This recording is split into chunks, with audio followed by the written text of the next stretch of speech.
Holy hell. We are actually starting basically on time. We're under 5 minutes late, which, if you ever run on drag time, like if you're involved in drag shows, anything under like 20 minutes late is like totally on time. If you start to get late when it's like over a half hour late, then it's actually late. So holy hell. Hi, are you a man? Are you a gay man?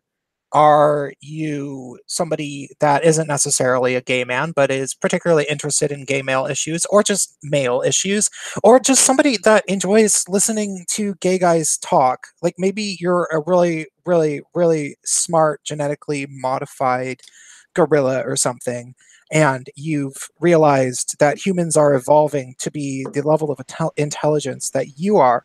Well, obviously, you'd be watching our little weekly podcast, clearly. And humans are evolving to the point where they're starting to realize that the way that they've been treating their men has actively not been serving society as a whole. And they're starting to think that society would actually be a better place if they learned to treat their men a little bit better. But there's very few people that are really talking about this. Well, this is one of the places that is the Gaytriarchy stream. And this week we have probably certainly our most well-known guest in the manosphere. You know her, you love her, Alison Tieman of Honey Badger Radio. Welcome to the Rubin Report.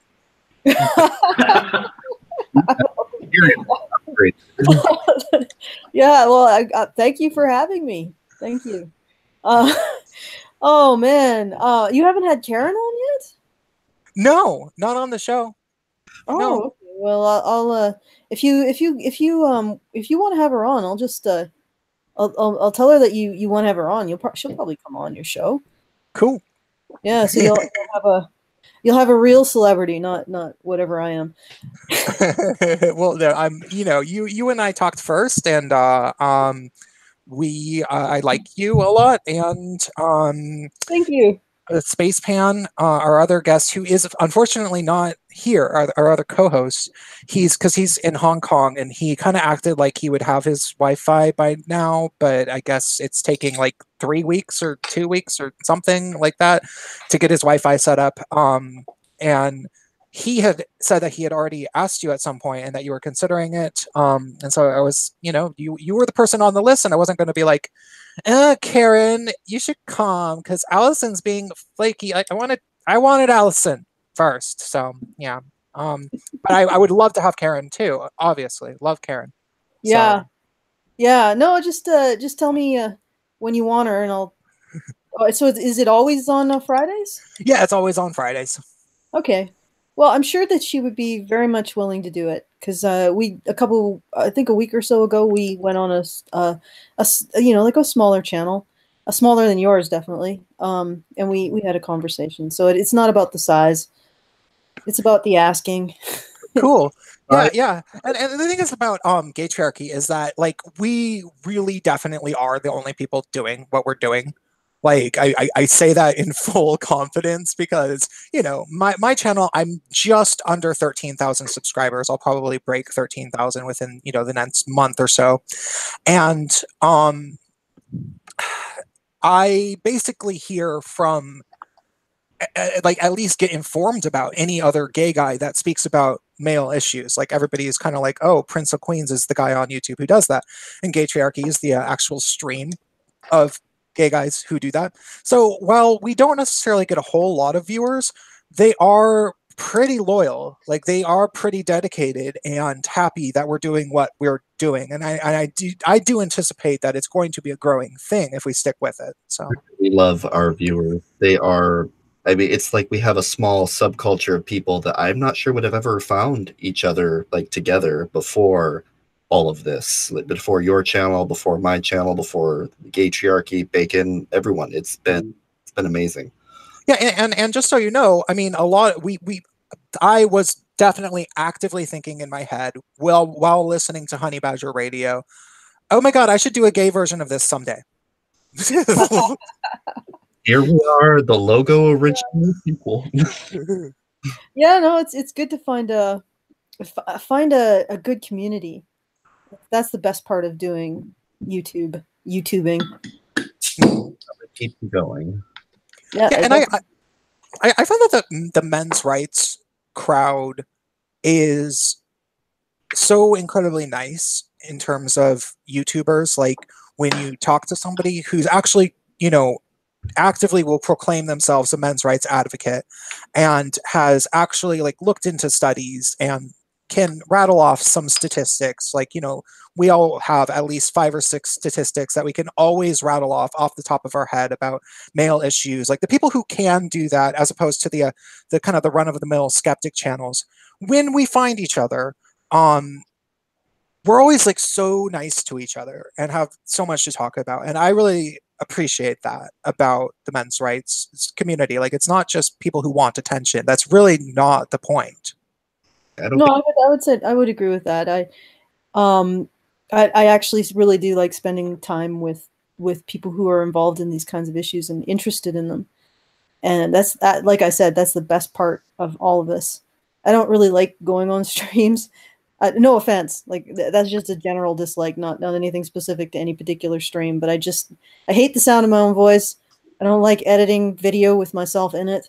So most of the aspects of having a YouTube channel, I don't really like, but I like the community. I like talking with people who are interested in these ideas. So that part I like. And all of the videos and streams are a necessary evil to get to the good stuff, which is meeting the people who care about these issues. And so I don't know if you know that we recently finished up an international conference on men's issues. I absolutely do, personally. And if other people did not know that, everybody should watch Alison's speech that she delivered, because I absolutely loved it. I thought it was a very, very eloquent and thorough way of kind of going into sort of some of the things that I talked about in my intro. And yeah, why don't you tell us about that conference? Oh, and just for chat's sake, I will drop a link in the chat momentarily to the speech, that is. Okay. Just drop a link to some dubstep. Puzzle over that. That's actually a good idea. I might do that now. It went really well. I think there was a great atmosphere. There was a lot more positivity to this one. I've been to every single ICMI since the beginning. The first one, because of the situation surrounding it, the fact that the venue backed out at the last minute. No, what year was that? That was in 2014. Okay. June, I believe, 2014. And the venue backed out in the last minute, and it caused an incredible amount of stress and strain. So the ICMI that year was pretty frenetic, pretty stressed out, pretty frazzled. But it was still a lot of fun to see everyone and be able to hang out. And was that the one with the Vice hit piece where they came? Oh, I think they've done a hit piece on most of them. It's pretty regular. They always come up and they're like, "Oh yeah, we're gonna tell you that we're gonna tell the true story about," and we're like, "Yeah, okay, right, Vice, yeah." Okay. And it's so funny because you get to the point where the media comes and they talk to you, and they always insist, "Oh yeah, we're gonna be fair. We're gonna be," and you're like, don't even bother. Don't even, like, geez, we all know what's gonna happen here. Like, why even pretend anymore? Dude, it'd be funny if you pretended, if you were like, oh really, Vice? Oh my god, that's so cool. You mean like Gavin McInnes's thing? Alison, do you think it's an issue of these people being two-faced, or do you think that maybe they're sending people to you that may actually want to give the unbiased material, and then it's just the editor that screws it up really badly? The last Vice, like with the ICMI, to bring it back to the first ICMI, the reporter who did the actual article on the convention was actually more sympathetic than the video that Vice did. And she got into a lot of hot water because she was sympathetic. And she didn't create as much of a hit piece as Vice wanted. And it cost her something to do that. I don't know how much it cost her, but regardless, she was actually more sympathetic. The people who created the video, they just went for pure hit piece, which was and one of the best parts of that convention. I remember there was a reporter from GQ, Gentleman's Quarterly. If you don't know what GQ is, which you probably do, but he came up to us. We had a booth, and we usually do. We have a booth at each of these conventions where we talk about our radio show and we hand out stuff and we sell t-shirts. And so he's talking to us about this convention, and he points over to Vice and says, they're going to tear you apart. They're going to write the most horrible hit piece. And what's really freaking hilarious is I'm looking at him like, and what are you going to do? I didn't say it because I was being polite. But and then what ends up happening is GQ, this guy from GQ, who, his name was Charlotte, whatever. And he ends up bringing me, Crystal, and formerly Rachel, who used to be part of the group, and Jess, who left because she had 2 jobs and a toddler. So he brings us out to have lunch, and he presents this guy who wants to lower the age of consent to 12. And we're like, what the? And he's and the reporter is trying to get some kind of soundbite out of all of this. And all he's getting is basically me trying to prevent Crystal from lunging over the table and throttling this guy. And it was the worst. He was thinking that you guys would get along famously.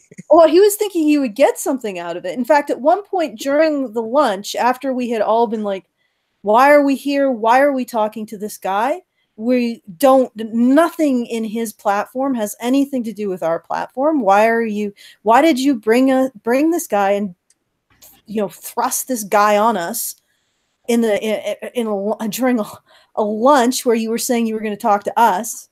And in the middle of it, this reporter from GQ looks at us and says, well, I don't want to just say that all you said was this guy doesn't represent us and we don't want to talk to him. I mean, give me something here.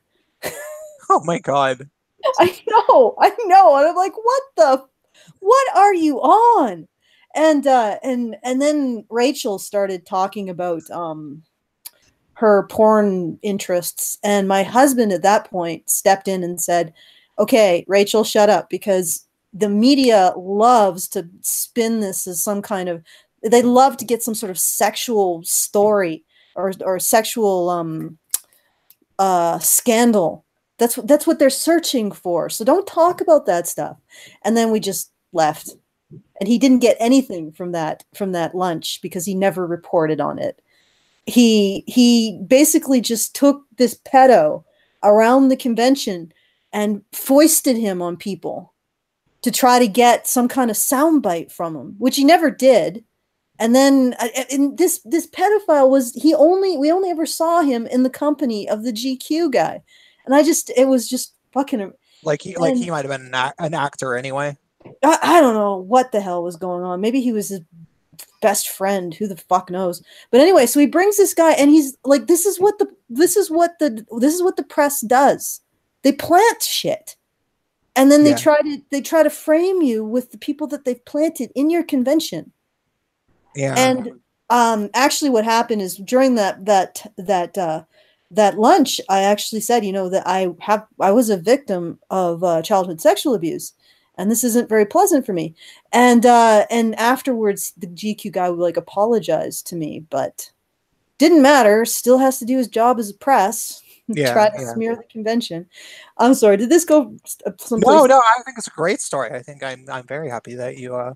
But we were on a So that was the first year. Yeah. And then it got a little bit better 2015, or maybe not. Actually, what happened is because the original venue broke its contract. Okay. A Voice for Men, who were putting on the convention the first year, they took a huge financial hit, and they couldn't do a convention in 2015. It wasn't till Justice for Men and Boys got on board in the UK that they were able to do a convention for 2016, which I thought was a really great convention. And what we did on the 2016 convention is we ended up doing some additional meetups in London and Manchester. So we got to see more of our fans, which was, well, I hate using the word fans. I call them listenators. And so we got to see more of our listenators and see what kind, you know, have fun and you know, hang out. If you guys And are high, then shouldn't they be like your cubs or something? Cubs, I don't really like that. I mean, because they're all very fascinating people with their own sort of expertise and their own kind of things that they're up to that aren't like lesser than what I get up to. Yeah, I just say audience members. Yeah, audience members. Although I like the activeness of listenator. It's like it's not as passive as a listener. It's somebody who listens and doesn't necessarily agree with what you have to say, but forms their own opinion. So, and I made it up. So there you go. I like it because of that too. And so it was. 2016 was great, and 2017 I was sick, so it wasn't as good. At least not for me. Maybe it was for everyone else. But it was in Australia, which was really cool. And then we did a meetup in Sydney, which was really fun. It's great to talk to people again. Very exciting, very good energy. Again, the media came and sort of lied about it. They said that the drag queen we had it in this this bar, and there was this drag queen bingo on the bottom floor. And they were talking about how the men's rights activists would have been horrified to know that what was going on the bottom floor. It was like, nobody cared. Nobody gave a shit. And then they also said that the drag queen bingo was more like it was still going when we left. And that wasn't true at all.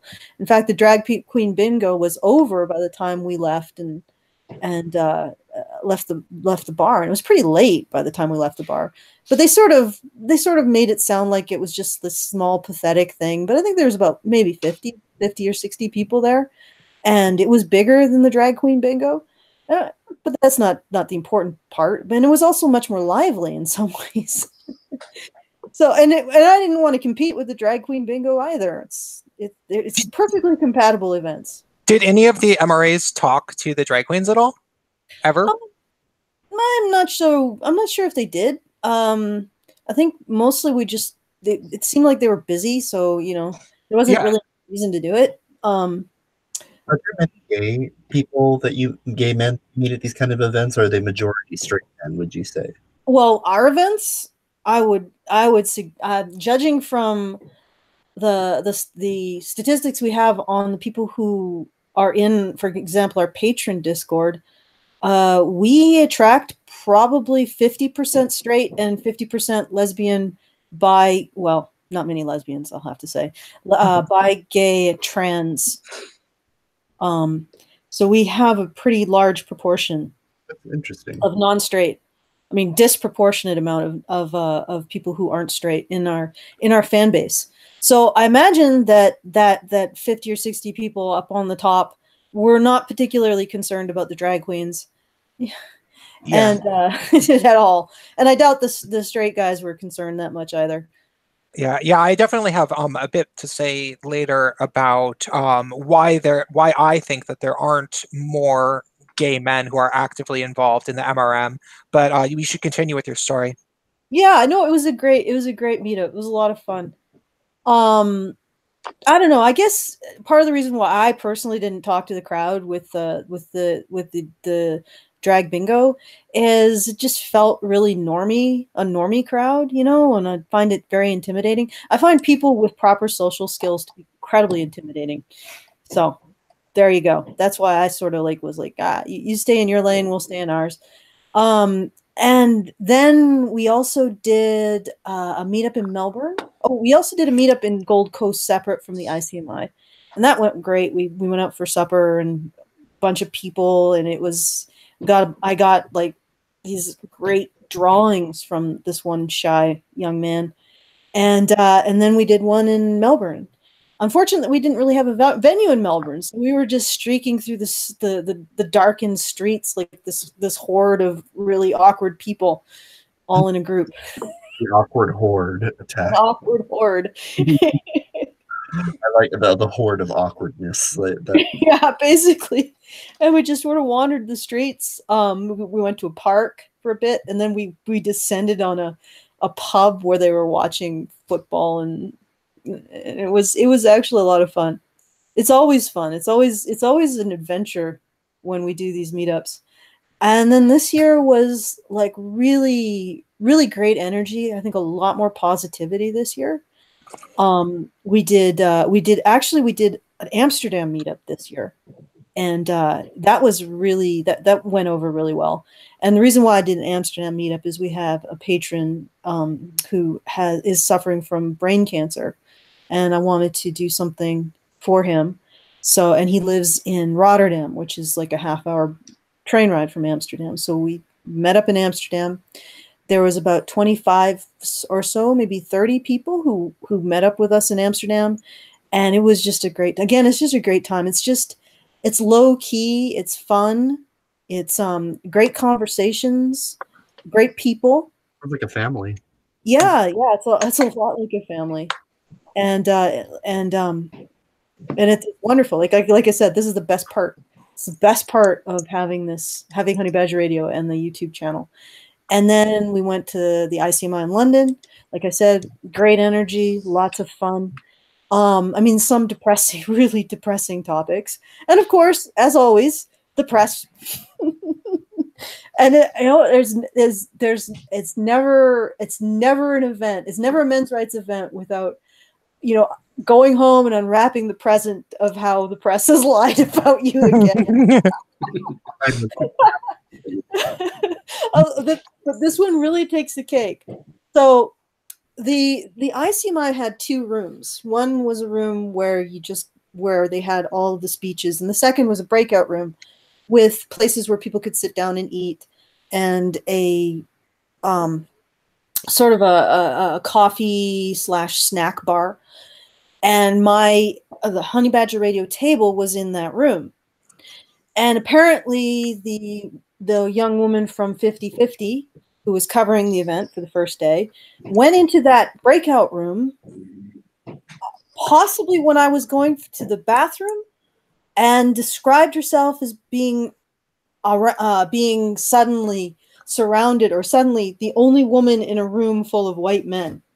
Which is interesting, and because there was a black man who was a security officer, a black man and white guys who were working the snack bar, and then there was also black and brown guys who were part of the who were involved in putting on the event and talking at the event, and then there was also me at my table, and I don't know when she managed to find like the 1 second in the entire event where she was the only woman in that room. Assuming it ever actually happened. If it ever actually happened. Well, yeah, that's possible too. But maybe she just waited. She just sat there and she's like, oh, that's a woman there. Oh, there's a black guy. Oh, well, okay. What? Still... All right. Oh, he's left. Oh, looks like she's going to the bathroom. I'm the only woman in the room full of white men at this very moment. Yeah. SJW bingo. Yeah, and so she characterized the whole convention in that manner, and it was actually pretty funny. I find it funny. Like, I know a lot of people are upset about it, and I understand it is also upsetting, but it's also sort of hilarious. The sort of the Three Stooges lengths that the media will go to paint us as horrible people, and really, like, I'm the only woman in a room full of white men.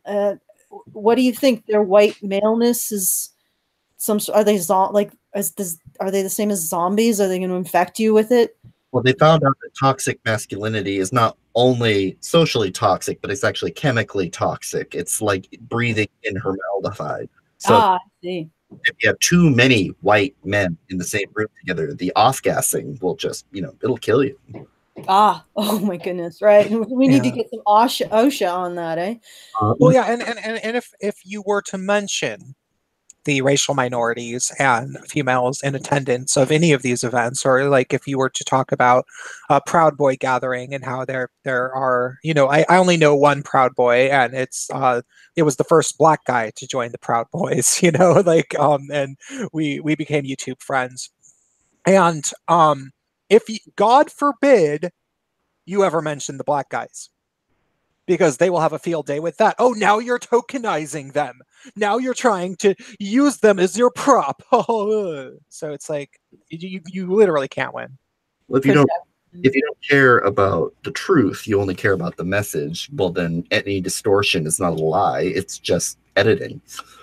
Exactly. It's purifying the truth of the matter. So we got the press in there doing their usual song and dance. I think the most exciting part of the convention was actually Eric Anderson. You guys listened to his, I think that maybe that would relate to the topic of your stream. You guys know Eric Anderson, right? I do. I know that you guys were having a critique stream with Brian and Aiden, and I was listening to some of it when I was doing my kind of like get ready for bed routine, where I do some back exercises and crap. And so I didn't really catch all of it, and I didn't completely follow what he was actually trying to argue. But suffice it to say, from the impression that I got of what he was trying to say, I didn't like him, and I felt like he was doing a very irresponsible job of delivering his message, and it was something that I personally would never say as a gay guy. Okay, all right. So let me give you a little bit of a rundown from Eric Anderson. Eric Anderson is Michael Kimmel's protege. He is the vanguard of this research that young men are moving away from identifying as masculine. And when he was interviewed by Brian essentially sort of asked him, so what you're saying is that masculinity is homophobia, and that femininity is not being homophobic.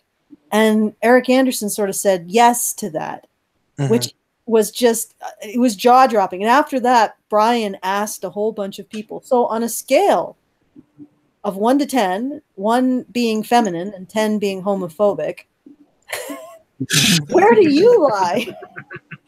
And I was listening to this, and I'm like, I think there was, considering our demographic, patrons of Honey Badger Radio, yeah. I imagine there are a lot of masculine, gay, and bisexual men who are sitting in the audience of Eric Anderson, just being utterly puzzled by what the heck he's talking about. Yeah, and conflating masculinity with being homophobic. And I said, I don't know if I ever got to talk to Eric Anderson, because he's never going to speak to me again after I talked to him briefly after Brian did his interview with him. Yeah. But he actually said that. He said, Brian, I will come on and talk to you, but not her. But regardless, I should have asked him this. I said, you know that there's a subset of gay men who are hyper masculine, and bisexual men tend to be hyper masculine as well. And how does that jive with your duality that you've created, in which masculinity and homophobia are basically the same thing? Yeah. Oh, it's absurd. Oh, yeah, you should actually ask Brian if he can have me on to accompany him. Sure, maybe I'll do that. Maybe I'll float the idea with Brian. He might want Eric all to himself. Yeah, yeah. Well, and I'm sure Eric will want Eric all to himself if he actually watched some of my videos. Yeah. But just so, in case the audience doesn't know, the person that you said he was the protege of, Michael Kimmel. Michael Kimmel is a heinous, just like I think the best way to describe Michael Kimmel is the most elaborately dishonest, bootlicking male feminist that you could possibly imagine. Like I wouldn't even say that he's a con artist. It's more like he knows every rich feminist con artist and he follows their instructions to a T, apparently, is what he strikes me as. Like, he's just the slimiest. So he's the Keynesian with a penis. Yeah, kinda, except for he's even more like bootlicking in a weird way, because he's direct, like, in my opinion, so he's Jonathan McIntosh, basically. Kind of, but it's more like like, you listen to the guy speak, and you know that he's aware that he doesn't believe a lot of what he's saying, and that he knows that he's totally selling out the entire male gender for personal profit, is what it sounds like to me. Like, my personal just social read of the way that he talks. Like, I just can't believe that he actually is doing anything besides just lying, and he knows it. So he's a collaborator. That's Yeah, I remember he actually attended the Red Pill screening in New York, which I also attended, and he accused, or he was talking about how the men's rights movement blames people, and we're like, no, we don't blame really anyone. I think that we hold women to a standard and an expectation, but that's different than blaming women as a group. For something that a highly politicized subset did. And, you know, there might be some people in the men's rights movement who do blame women for a group, and I could totally understand that as well. But regardless, and at the end I asked him, well, who do you blame, Michael Kimmel? And he just couldn't answer. I talked to Paul Elam about that, and he said that he sort of tried to say men, and then he was like, well, no, it's really white people, or it's like he backpedaled. He just squirmed, and then he slipped out underneath the door. He squirmed so much, he created so much momentum that, you know, the slime just sort of went, and out he went. That was really awkward. All right. sounds like an amphibian. Yeah, he's like some sort of, yeah. You know, he is, and he speaks in that like creepy, like Solemn. he speaks. Okay, and this is so bad, but like that I would say, I don't mean that he's actually done these things in any way. I would never say this about the guy. I don't know anything about his personal details of his life, but you would almost suspect, like, just by the way he talks, his mannerisms, like you could see him on trial for being a preschool teacher that's a pedophile, that's trying to sound really, really innocent and having this like, oh, well, I think that and it's just like, okay, you just sound like your shit-eating grin is so insincere that I would not put anything past you. Now I've got a lovely image in my head now of a predatory preschool teacher. Yeah, that was a bad like overconflation of like how probably evil. I don't think it's anything nearly so sinister as that. I think it's just a lot of opportunistic money that he's been grabbing mostly, and maybe some sort of like weird Marxist ideological beliefs or something. I don't know. Well, all I can say is that he's dishonest when he talks about men. And I don't know if it's an intentional dishonesty, but in the mask you live in, he had this particular, he was trying to shoehorn the way that men operate into a particular set of beliefs in which men are expected to be strong, stoic, silent, and be violent. And when he interviewed young men, they were not saying that at all.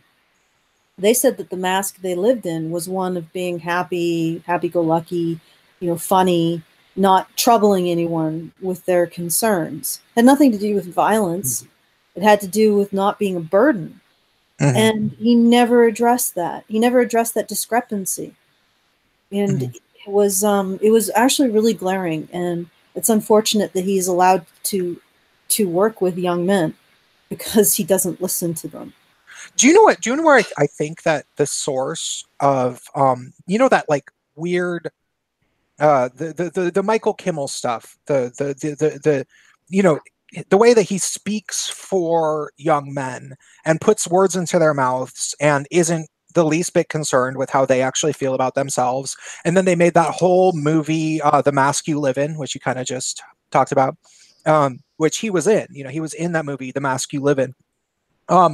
I think where that all came from, and this is, and correct me if I'm wrong, correct me if you know something more, but I'm pretty sure that the template, like the blueprint for that mentality of putting words into the mouths of men, the patriarchy hurts men too, therefore we must save them from themselves, and going on an evangelical quest to conquer every aspect of male culture and make it into feminist culture. I feel that started with Bell Hook's book from 2004, The Will to Change Men, Love, and Masculinity. because if you read that book and you know how much they revere bell hooks, it would really make a lot of sense that that was the kicker that was like, okay, this is the blueprint of how we're going to attack men. And in our new strategy of how we're going to attack men, we're not just going to demonize them, we're going to attack them from the inside out and make them demonize themselves. Psychological warfare. Well, it's entirely possible. I can't say I've read Bell Hook's book, unfortunately. It's horrific, but it's also everything that you would think that it would be. Like, I watched you guys, I had already seen the movie The Mask You Live In, but I watched you guys react to it for about, a half hour just because it was refreshing to see you guys laugh at this movie that I hated too. So if you imagine how that movie was a documentary, but you could tell it was very, very, very deliberately dishonest and framing of certain, kind of putting, drawing the conclusion that they already wanted to find out of these men that didn't have positive fathers, were either abused or they didn't have a father or whatever. If you imagine that there was already a feminist theory text that was asking for that documentary to be made, it would be Bell Hooks's The Will to Change. And so if you actually read Bell Hooks's The Will to Change, it's just like, oh, of course. Like, you don't actually really have to read it, because if you're familiar with the way that feminists talk about male issues, you've heard it all before like 5 million times. Okay, fair enough. So to elaborate on what I was saying about the masculinity, it was actually really horrifying to watch, because the fact that Michael Kimmel didn't listen to the boys and what they were saying about their actual lives. And it's horrendous to think that people like this get the authority to enter into these young men's lives and turn them, like, not even recognize that there's a human being in there. Essentially just turn them into data points for their theories by denying anything about what they say about their lives and their experiences that don't fit the alleged theory. It's not even really a theory, the falsehood, the narrative. Mm-hmm. And it's really ugly to see that. It's really ugly to see that. And I mean, we can call Michael Kimmel names, but I think that it's just that action that really does it for me, that he would think that this is appropriate, to deny a young man his voice just because he doesn't fit your paradigm. And the fact is that we live in a society where we have professionals who make a living simply cutting the tongues out of young men and not allowing them to speak, and just turning them into grist for their ideological mills. And it's grotesque. Like, the entire documentary was grotesque. And the reason why Eric Anderson is sort of being marginalized by his group is because he's suggesting that they've been successful, that they have successfully caused young men to deny aspects of their own identity and being, and to start not identifying as masculine. Eric Anderson says, look at the data. Young men are starting to move away from identifying as masculine after we've described masculinity to be all of these negative and horrible things. And he's being ostracized by the groups he's part of because he's saying that they're winning. And of course, they don't want to ever be winning. They always want to be in a position where young men have to be tortured, psychologically tortured into new and better shapes. Yeah, I frequently have talked to Prince whenever we get into these kind of situations with true feminist ideologues that of 1984, where the war with East Asia has to go on forever. It will never stop, because as long as the war, we are in control. We can do whatever we want and get away with whatever we want because we are at war. It's a complete absolution of responsibility, not from 1984, but for people to think that it's more important to keep the conversation, which is just a euphemism for ongoing sectarian war. That's more important than their actual goals, which are not their goals. Yeah. Yeah, well, their goals are basically to justify their continued existence. And I think their goals, there's other aspects of their goals which are more complex, but a lot of it just comes down to, just got to make a living somehow. Yeah, like my grandfather used to call people doing that high society welfare. It basically is. Wait, Yeah, so it's actually even more gross than welfare, though. It's high society psychological, like high society psychological inquisitors go in and screw around with young people's brains, and we're just the society is just like, yeah, that's okay, that's okay. yeah. Well, okay, so but did you infer that this man, what's his name again? Michael Kimmel's protege? Eric Anderson. Eric Anderson. Is he at odds with the male feminists? I believe he is, probably more so now that he actually has done a presentation at a men's rights convention. Okay.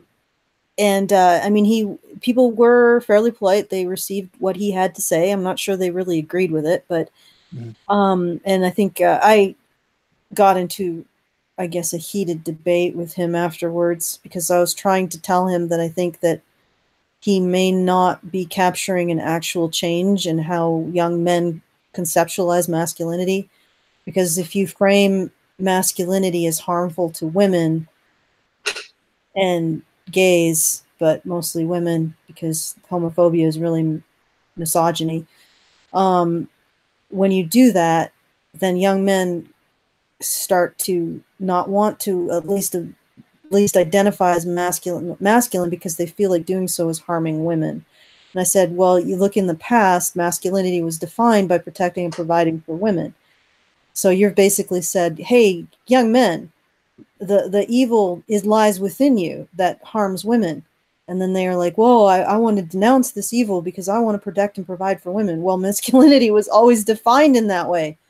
Yeah. And he never really got that. Or I would try to get him to the point where he had to make just a little inference, little tiny inference to understand the point I was making, that he hasn't actually challenged the basic nature of masculinity. Just a tiny little jump over a tiny little crack. And he'd be like, no, that's a chasm, and refuse. Was this during like the question answer period of his lecture? No, I never got up to ask a question. It was after Brian had his interview with him, and I had a crack at him. Okay. Huh. Okay. I don't know if we'll ever make that public, but it is available to the patrons. The only reason is because Brian still wants to talk to Eric, and Eric may never, ever talk to us again if we make that public.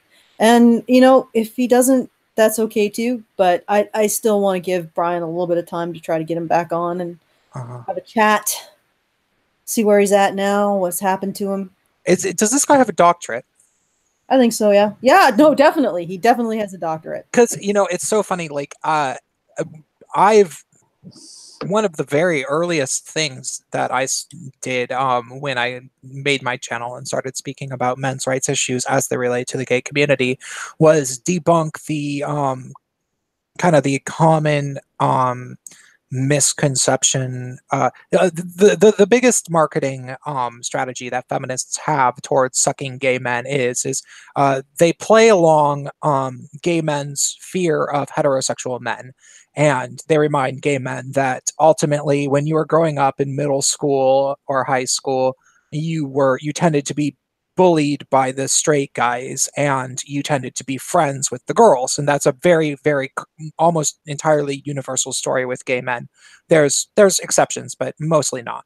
And they kind of work on that feeling of, like, oh, straight guys are the mean ones. And then they say, well, it's patriarchy that's doing that. It's not men, it's patriarchy. And patriarchy is also the same thing that makes some gay guys reject guys that they feel are too femme. And the only reason that, if you're a particularly effeminate gay guy, the only reason that you don't get dates is because of patriarchy. And then they go on to say that, of course, all homophobia is rooted in misogyny. And that's a feminist theory talking point that's been around since the 1970s, which has been argued against since the 1970s by gay scholars. There's an essay called Dangerous Trends in Feminism, which you can find on, it's Paul Elam published it on A Voice for Men. And it's from 1977 Gay Academic Union Conference. And the guy does a pretty good job debunking it, but I realized I could ultimately debunk it with one simple question, which is all you have to do is ask these people. And it's just funny. I would love to hear this guy's answer to this question. So, do you think that some gay men are even more misogynistic than straight men? Because I've certainly met some gay guys who really don't like women, and I say that very very openly on this show because we had one guest, I'm not going to name him, but he was pretty openly a misogynist. Like, he just came out right out and said that he wants nothing to do with women, and like so there are some gay guys who are in fact more misogynistic than straight men. That being said, if all homophobia is rooted in misogyny, wouldn't that imply that those guys are even more homophobic than straight men? Also, and I know that he could say, well, no, he only would have homophobia towards the guys that he saw as effeminate or something like that. Like, that would be his way of tackling that as a response. He'd be like, well, I bet that guy, only likes gay men who are masculine, except for with this guy that I'm thinking of, he only dates effeminate men. And so it's so easy to debunk that. And it's so funny that somebody's like thesis statement that they would bring to the International Men's Issues meetup would be based around something that you can debunk in like one question. Well, yeah. And what about masculine gay men? And is their masculinity really like is there? He's essentially saying in his thesis that masculinity is homophobia is masculinity. So if you want to express your masculinity, you're homophobic. Yeah. Internalized. What about Sparta and certain aspects of Roman society and ancient Greece? Like, are you going to argue that those cultures lacked in masculinity? They were a lot more accepting about homosexuality, at least as we define it. So, I mean, there's lots of stuff that just doesn't make sense with that theory. Well, and like, it's like, okay, so if that's true, then why aren't you a transgender woman? Like, why are you even the least bit masculine at all in any way? If you're supposed to be a gay guy, doesn't that mean that you inherently hate yourself, especially since you're supposed to be woke? Yeah. The thing is that I think a lot of this is because ironically, what Eric Anderson is doing and trying to do, and what a lot of these minority advocacy groups, not minorities, but minority advocacy, so-called advocacy groups. I think there has to be a better way of putting it, but I'll use the word advocacy for now. They are actually sort of co-opting an instinct that men have to protect and provide for women. Yeah. And what they do is they say, well, women are advocating for these minority issues, and men have a tendency to also protect and provide for those vulnerable groups that women identify as vulnerable. So they see women identifying these groups as vulnerable, and then they're like, okay, I got to protect these people too, which is admirable, but it's still an exploitation of masculinity. It's still, it's a con, and it's a con that appeals to men's inherent gynocentric masculine interests. Well, yeah, but also I would say that calling it gynocentric is sort of stigmatizing it. Okay. I think I want to make a distinction between when gynocentrism becomes completely untenable for everyone in society, including women. And this is what I've noticed, is that the gynocentrism we see in a lot of cases is very darkly, men who are gynocentric can excuse all kinds of violence done towards specific women if it's in the name of all women. And that's really freaking dark. I mean, they literally, these guys are in a headspace where they could rape and shoot every single woman on the planet, but if they thought that that would benefit women as a group, it would be justified. And I know that sounds like a bizarre contradiction, and I don't mean to sound misandrist either, but it's something that I've seen, with these guys and the way that they justify what they're doing. I don't know if this is considered YouTube drama anymore, but Russian Deadpool. Yeah, no, I was about to say that you brought him up. No, we can talk about him. I never interacted with him, and my audience probably doesn't even. What I got off of him is that I got this sense that he was deranged, and deranged in this way, in a way that he could justify anything if he thought that he was doing it for the benefit of all women. But here's the thing, like, if you can justify killing every woman for the benefit of all women, you're in a really fucked up headspace. And this is the headspace that I see a lot of, like, the ultra white knights are in. And that's what makes them scary. Yeah. And this kind of gynocentrism has no benefit to women as a group, as a whole, ironically. It only benefits these political gynocentrists like Anita Sarkeesian. She doesn't, you notice that she never has to actually affect any kind of, like, she's never, have you ever seen Anita actually crying or looking scared? No, it's always smug, like always kind of smug look on her face. She's like, where's my army? And then they all clap, like the auditorium full of people. We're here, Anita. She doesn't even say it in that way. That is almost like an affectation of damseling, like the way you said that. Oh yeah. She doesn't even say it. She says it like, "Where's my armor?" And she's like, everybody pops up and like, "Oh my God, we got to protect this woman." And she she doesn't actually affect any kind of actual vulnerability. And it's because she's appealing to this identity-based gynocentrism, where men save women not because women are actually in harm's way, but because they want to amplify, or they want to virtue signal. They want and because the woman told them to. Yeah, I mean, there's a huge difference between that and the way that men act naturally. Or, no offense, I don't know if you guys are going to be offended by this, but the way that men act naturally to protect and provide for the women that they care about, because there's an instinct in that. I'll use a description. We are not offended by that at all. We talk about that. It is very, very, very difficult to offend us. Okay, good. I'll make my attempts though. I'll use my husband as an example. My husband Jonathan. If you've ever met him, you might know where I'm coming from. But he's like possibly the one guy I've ever met who least actually buys into this defining yourself by the approval of women. I'm sure he does a little bit because all men do, but he's sort of his own creature, as it were. And even he, like, there was this one particular time in a mall where there was this group of jackasses who were I don't know, they were laughing at me or something, and he had his back turned to me. And somehow he figured out that I was stressed out without even really registering what was going on. And he put his arm around me and then pulled me away. And it's just that kind of instinctive recognition of vulnerability and protectiveness that I think is really a part of men's nature, but it's very distinct from this sort of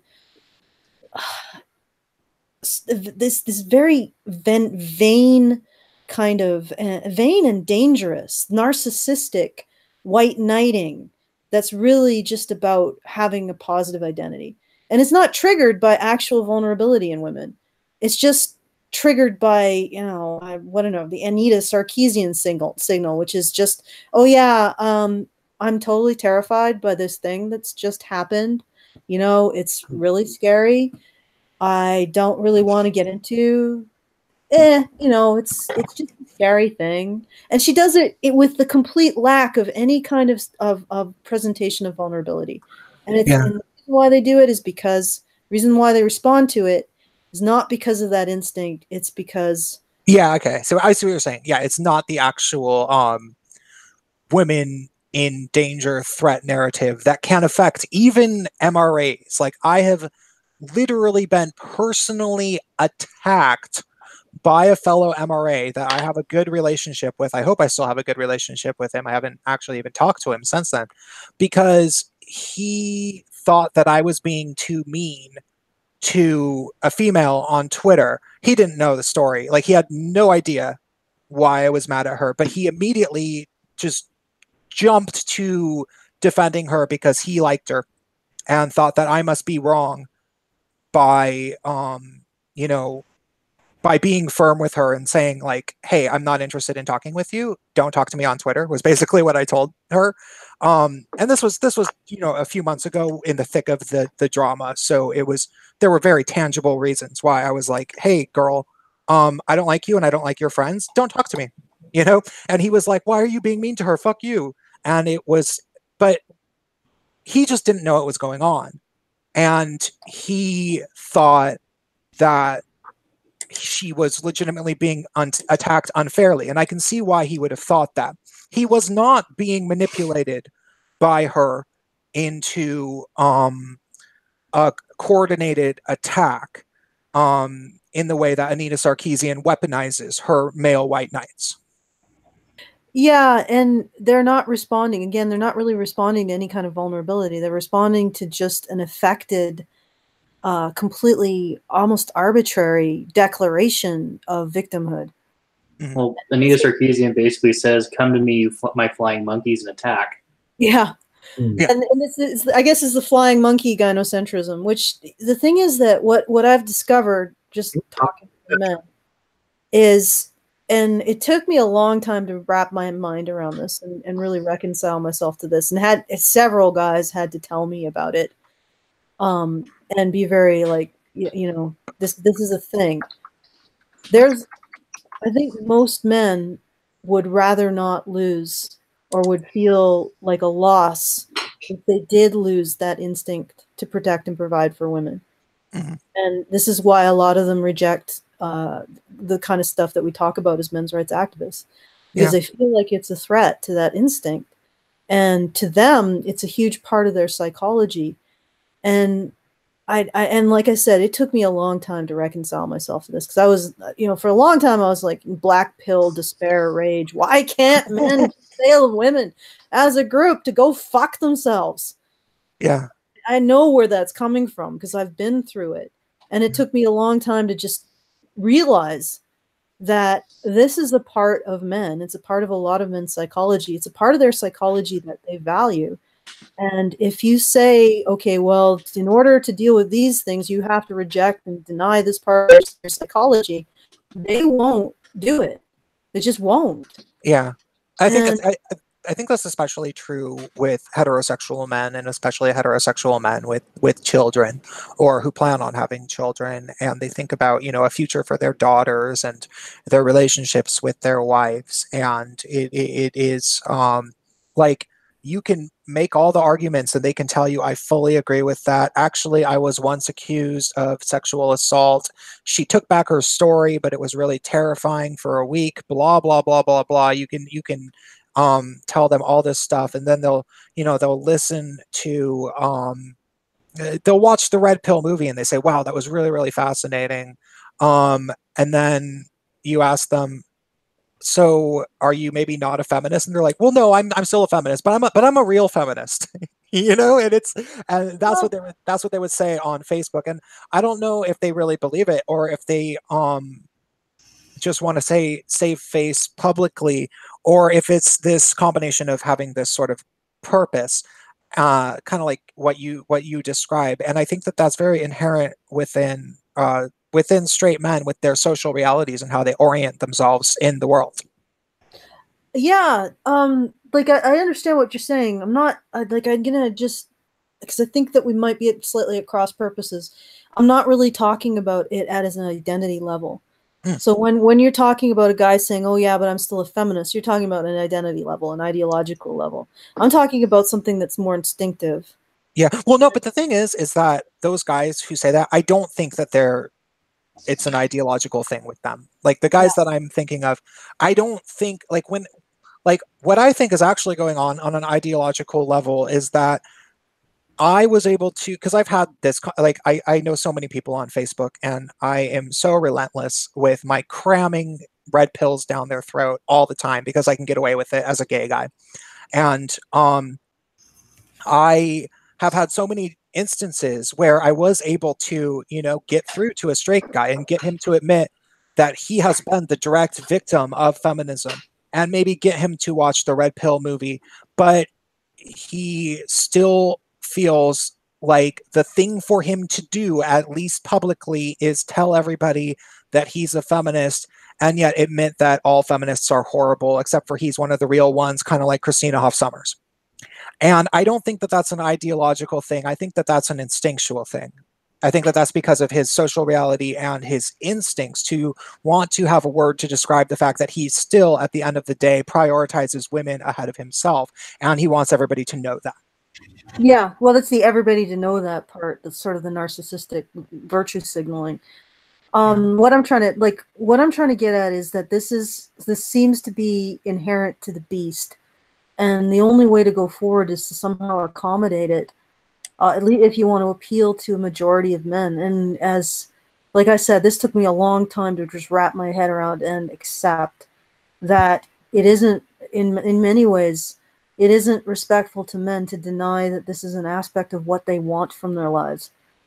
And how do you do that? How do you create tools, psychological tools, so that men can be the way they want to be, but also be able to be safe, or to take care of themselves as well, and be able to say that a woman isn't actually worthy of my instinct to provide and protect for her.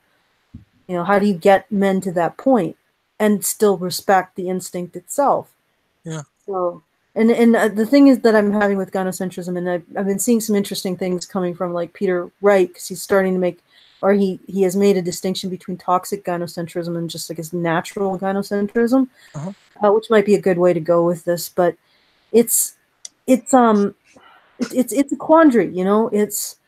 And I think that there might be a distinction to be made between this kind of narcissistic gynocentrism, which in and of itself is actually not very helpful for women, because it's probably behind a lot of the kind of what they would call violence against women, is this idea that you can do what you like to a woman as long as you do it for the benefit of all women. You can see this as justifications of violence against women in the Middle East. And I say that without ever saying that like it's worse than violence against men or anything, but just that is a way that they conceptualize it. They think that violently punishing a woman who doesn't abide by the strict honor codes of their sexual honor is beneficial to all women, is of benefit to all women, and that's why they justify it. Yeah. And that you can see men doing the same kind of thing in our culture as well. You know, it's justified to kick a woman out of a convention to prevent women from being kicked out of conventions. You know, that kind of thing. It's Antifa or other far lefts will sometimes be incredibly racist towards people because it's to stop all racism. Yeah. Oh, Katz, you're breaking up. If you want to leave and reconnect, it might be the best thing for you to do. So, you know, how do we disentangle this? How do we disentangle the, you know, this is a thing that is valuable to a lot of men that they don't want to let go of. And you have to sort of accept their decisions about their lives. Yeah. And at some point stop saying, oh, these guys are being taken advantage of. They're fools. They're idiots. Or they're just, I mean, I keep coming to the conclusion, and I don't just use my imagination, but this is observable reality, that they are being socially terrorized by a social circle of women who actively will join forces to spread smear campaigns about people all over Facebook all the time. Like, if you know, so I have well over 1,000 friends on Facebook, and they're, you know, over 85% far leftist type people. And wow. Yeah, and I had about 2,000 when I first started red pilling myself and speaking about this stuff openly. And it was funny, you know, at first all I said was, hey, I've actually been listening to like Christina Hoff Sommers and stuff, and she actually makes some good points. And then like immediately I was blocked and smeared by like two people that I knew in person for years, and there were women that I had welcomed into gay spaces and been like, no, she's one of the cool women. I like her. And gay guys are like, I don't know, she's kind of weird. And I was like, no, I like her. She's really nice. We hung out. And then they just stabbed me right in the back as soon as I realized what they were up to. It was really telling. So that's the type of social reality. You know, remember, I live in Seattle, and Seattle's about as bad as you can get. Like, it does not get much worse than Seattle, aside from maybe Berkeley and Portland. So when I look at Facebook friend groups and you look at people who are the straight guys that are the ones who date, marry, have kids with these women who are like this, and those are the people that are in my extended social sphere. Well, I can have a discussion with one of these guys and try to and successfully like show him instances of relentless feminist bullying or just blatant homophobia. You know, like, this is a guy that maybe I was friends with in the late 90s when we were both ravers together. You know, like, we were in our late teens and he was in his early 20s or so, and when we were both ravers, and we would do ecstasy, and maybe we cuddled one time and went back, you know, when he was having his little experimentation stage in the 90s. And he remembers me as his like cool gay friend that he actually always got along with, even though he had never met a gay guy that he liked. And so now I'm trying to tell this straight guy that feminists are very, very proactive with their homophobia against gay men, and they cannot stand us. And he's like, that's not true. Feminists care about you. And I'm like, oh yeah, check out this article, check out this article, check out this article, check out this video, check out this video. And he's like, huh, that's pretty crazy. And I'm like, yeah, no, they fucking hate us. There is no defense from feminists of the gay male community. It is the exact reverse. They are on full offense, and they have been for years. And he starts to see my point. And then not one, not two, but then three feminists show up in the comment section, and they are just on me. They're just like calling me names, saying that I am only gay because I think vaginas are disgusting. They blah, blah, blah, blah, blah. They're just bullying me. You know, they're all they're doing is calling me names. They're not trying to offer a countering narrative in any way. They're not trying to be nice to me to prove that they're not like what I say. They are just trying to outnumber me and annoy the guy because it's, you know, it's happening on his timeline. And this exact thing happened recently, and the guy meekly said, "Hey, I'm not sure I'm cool with all of this bullying." And the three feminists who were bullying me said, "Oh yeah, I can't believe this Prince guy. He's such a bully." And I was like, "I'm pretty sure he's not talking about me." And it went on for like 2 or 3 hours of them just going on and on, continuing to bully me, and me asking him over and over, "Please tell us exactly who you were referring to when you said the thing about bullying." And he did everything he could to avoid answering. And over the course of that 2 or 3 hours, the feminists made it very clear to him that if he sided against them, like, they were like, if you unfriend any of us, if you are mad at us, it's going to be very telling about what we think about you, and if you're a true ally to women and stuff like that. Like, so basically, over the course of this day that I got into this discussion with this heterosexual man, publicly on his Facebook timeline, a group of 3 feminists who had shown themselves to smear and attempt to terrorize me, somebody that they didn't even know, they also made it very clear to him that he would get the same treatment as a straight man if he dared defy them. And so when you take all of that behavior into account, and this is a pattern of behavior that plays out within these social circles, and it mostly happens on Facebook, because you have to remember, the vast majority of leftists almost entirely have a social life that exists on Facebook. Like, that is their place. You can say Tumblr, sure, for teenagers, but it's mostly Facebook. The Facebook level of echo chamber friend circle enforcement coming from, you know, the feminist smear campaigns and the bullyings is really, really, really rigid. And I just think that most of these straight guys are terrified. Oh, granted. Yeah, granted. This is like social level bullying. It's the point that I was making is we've gone way past it, but it's a little bit rarefied. It's more about how to try to make it so that what we're saying appeals to men without them having to give up what they apparently feel is a good part of themselves and something that now what's happening to your friend is not that. It's exactly what I would want to figure out how to like walk the tightrope between not telling men that they can't want to protect and provide for women, but at the same time explaining that you have the right to choose which women. Yeah. you have the absolute right to not want to protect and provide for a woman who's abusive, who believes in ideologies that belittle you and your masculinity and that kind of stuff. So it's like that's the point I was trying to get. Like how do you get and what I'm finding is that this blanket gynocentrism turns off guys like that, and they could really be served by a message that sort of finds that middle ground between saying, yeah, it's fine if you want to protect and provide for women, but maybe consider which women and the quality of the woman. Yeah. No, I absolutely agree. I want to share a meme that a subscriber of mine sent to me because it's actually really speaks to what you're just talking about, and I think you'll appreciate this. Assuming you haven't seen it, which maybe you have, but let me just save it on my computer real quick.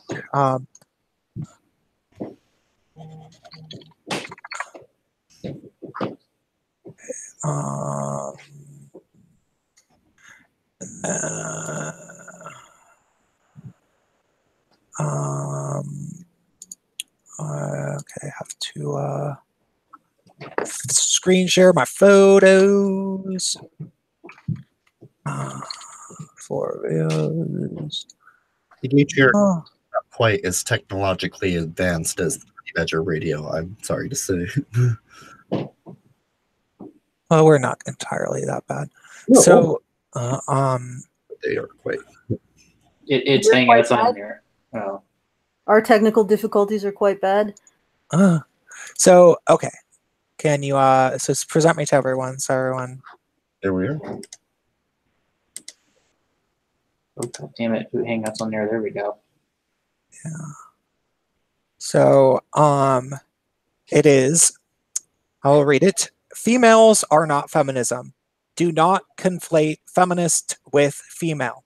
That's feminism's job. A prime example of feminism controlling the language is the conflation of anti-feminist with anti-female. Feminism is an ideology. Feminism is an ideology. Feminism is an ideology. Repeat this until you are sick of it. Then take a break. Then go back and repeat it some more. I kind of remind me of the same point. But a lot of that is said already. But I like the do not conflate feminist with female. That's feminism's job. Yep. And the thing is, what's really scary about all this is feminism is an ideology. Feminism as an ideology would take every woman on the planet and shoot her in the head if it benefited feminism. Yeah.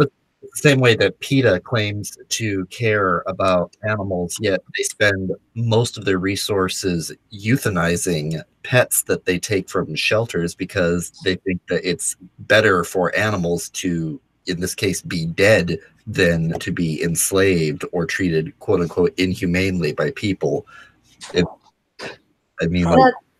Yeah, it's so like this is one thing I said to a woman, and it just occurred to me something that you might want to, when feminists say not, when you encounter the feminists who say not all feminists are like that, I think we need to start saying to the feminists who say that, okay, you haven't experienced what it's like when you disagree with a feminist. So you go and disagree with a feminist, someone that you know who's a feminist, and then come back to us and say feminists are not all like that.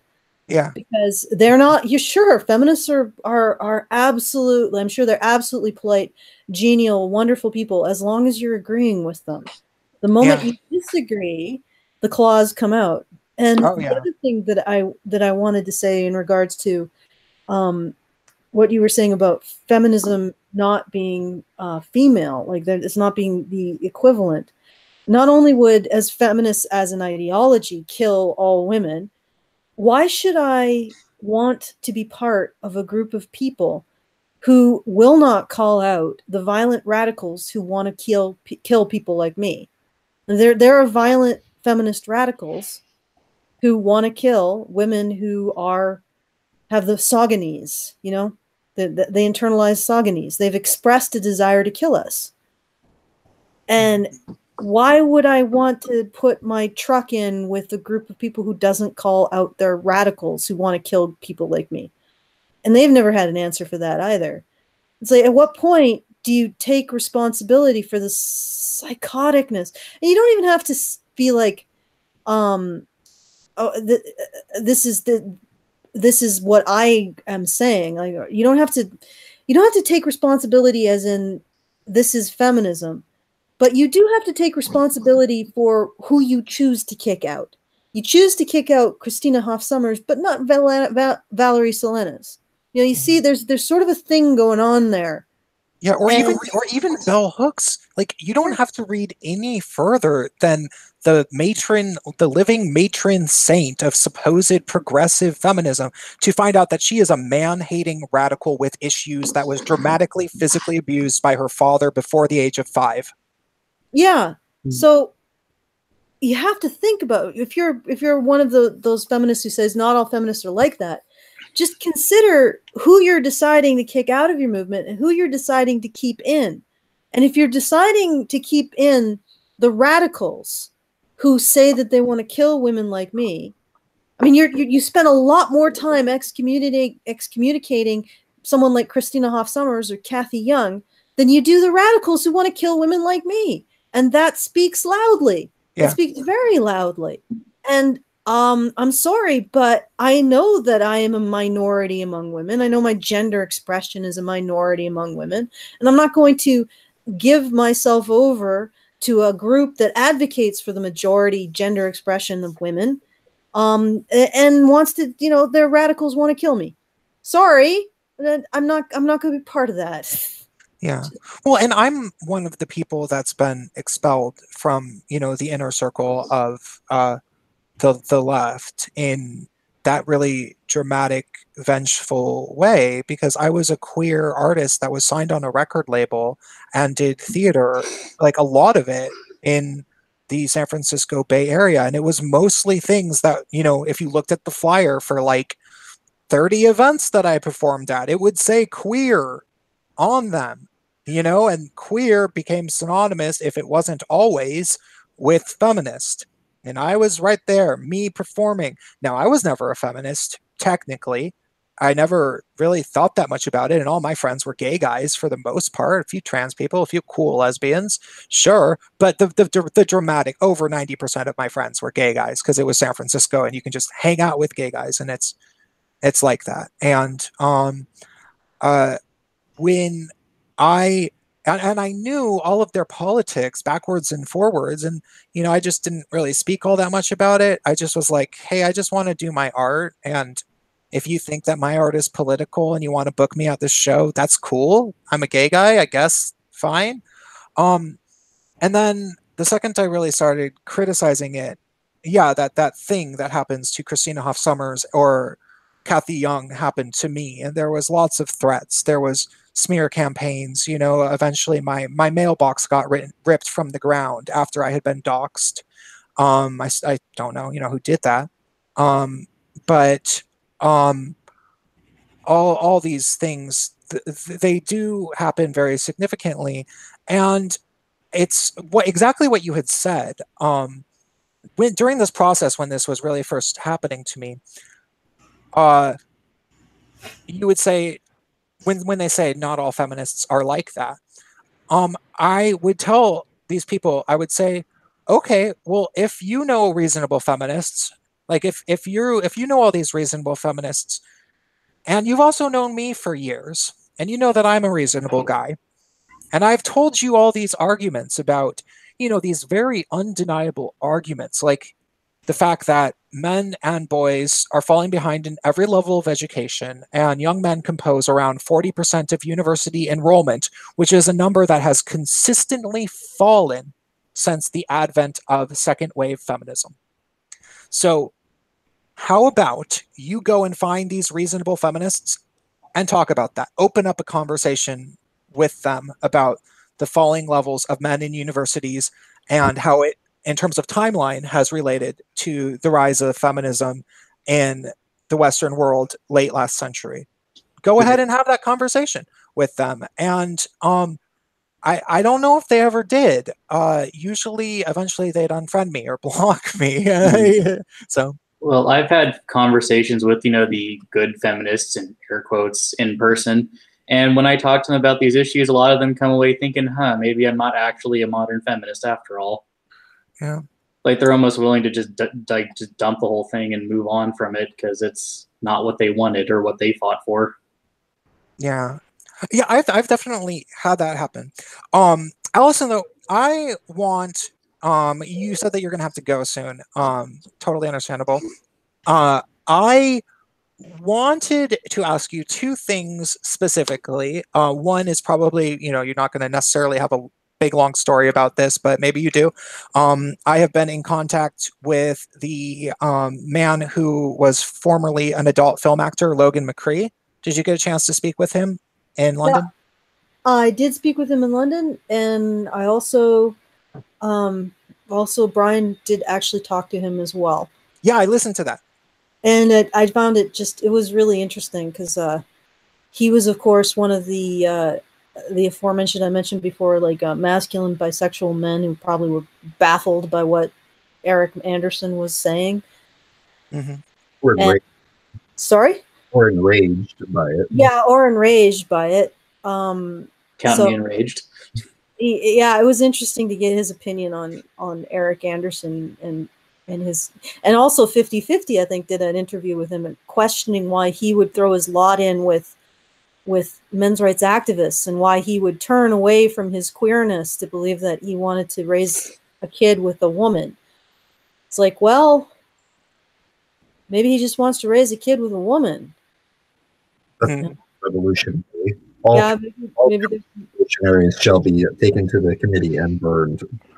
Yeah, I mean, I can understand, gay guys' frustration with bisexual guys because they tend to end up with women, probably because it's easier. But yeah, well, you get over that frustration when you realize that if you were bisexual and you could have sex with women, you'd probably do the same thing. Yeah, although, I mean, to be fair, like a lot of bisexual men sort of, they, at least from what I've heard from what they say, they can understand why you would not want to be with a woman. Yeah, no, there's definitely bisexual guys who end up swearing off women. Yeah. That's like me right there. That's me. And there are a lot of bisexual women who can understand why you wouldn't want to be with a woman. Yeah, you guys should start a support group. I would love to see those. That bisexuals recovering from women. Yes. Bisexuals recovering from women. From relationships with women. Yeah. Oh my God. No, because I've seen there's a high degree of bisexual women in the men's rights movement too, as well as bisexual men. Recovering from toxic femininity. Yeah, recovering from toxic females. But yeah, it's a yeah, he's an interesting guy. So what did you have to say with what did you guys talk about? We haven't actually had okay. Yeah, no, we've just been tweeting at each other, and he asked questions for his from his audience members, which is he just started his channel, and I'm had been directed. Somehow I saw him on Twitter at some point months ago and saw that he said he was an MRA former adult actor, and I was like, huh? Who the hell? Like, yeah, I was like, who is this guy? Where the hell? Like, why haven't I heard of what? And so I tweeted at him and I was like, hey, do you want to maybe chat sometime? And he was like, yeah. And then he never got back to me. which I don't attribute any sort of, like, I think that he probably just doesn't check Twitter all that often, and when he does, it's just guys asking for where they can get more nudes or something, you know what I mean? And so then they wrote the hit piece on him, and then Brian interviewed him, and now he seems very interested in speaking out.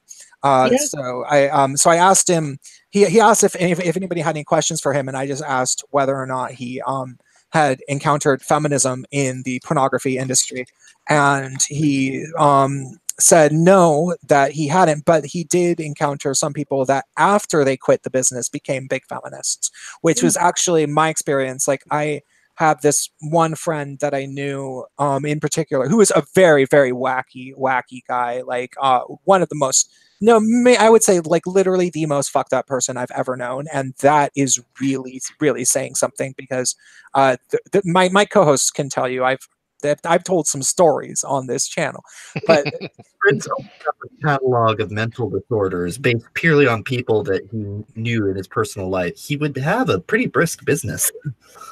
Yeah, I could write the DSM myself just from people I knew, and this guy was I know that he's a serial liar, like to the point where it could be pathological. So I don't know how much of this stuff is true, but he became a sex worker at a very early age, like in his early 20s. Supposedly ran away from home when he was 17 and started acting in porn and stuff. And but what eventually happened is he contracted herpes, and they test you very thoroughly for STDs before every porn shoot. So he could no longer do porn, and that's where you get the big bucks as a sex worker, is doing actual porn, even though he would turn tricks as well. So once he couldn't do porn anymore, then he just became a more and more tragic person, and was, like, stealing from people and just all this really, really awful stuff. And then that's when he became this big, like, SJW person. And then he transitioned and became transgender all of a sudden. And I honestly, just knowing him as long as I did, I really imagine that it's largely was to get sympathy so that people would, like, donate money to him so he would have a sob story, just because this guy was, like, actually that messed up. But that guy's a very particular case. I'd like to hear about Logan's experiences. So yeah, I'm going to be talking with him.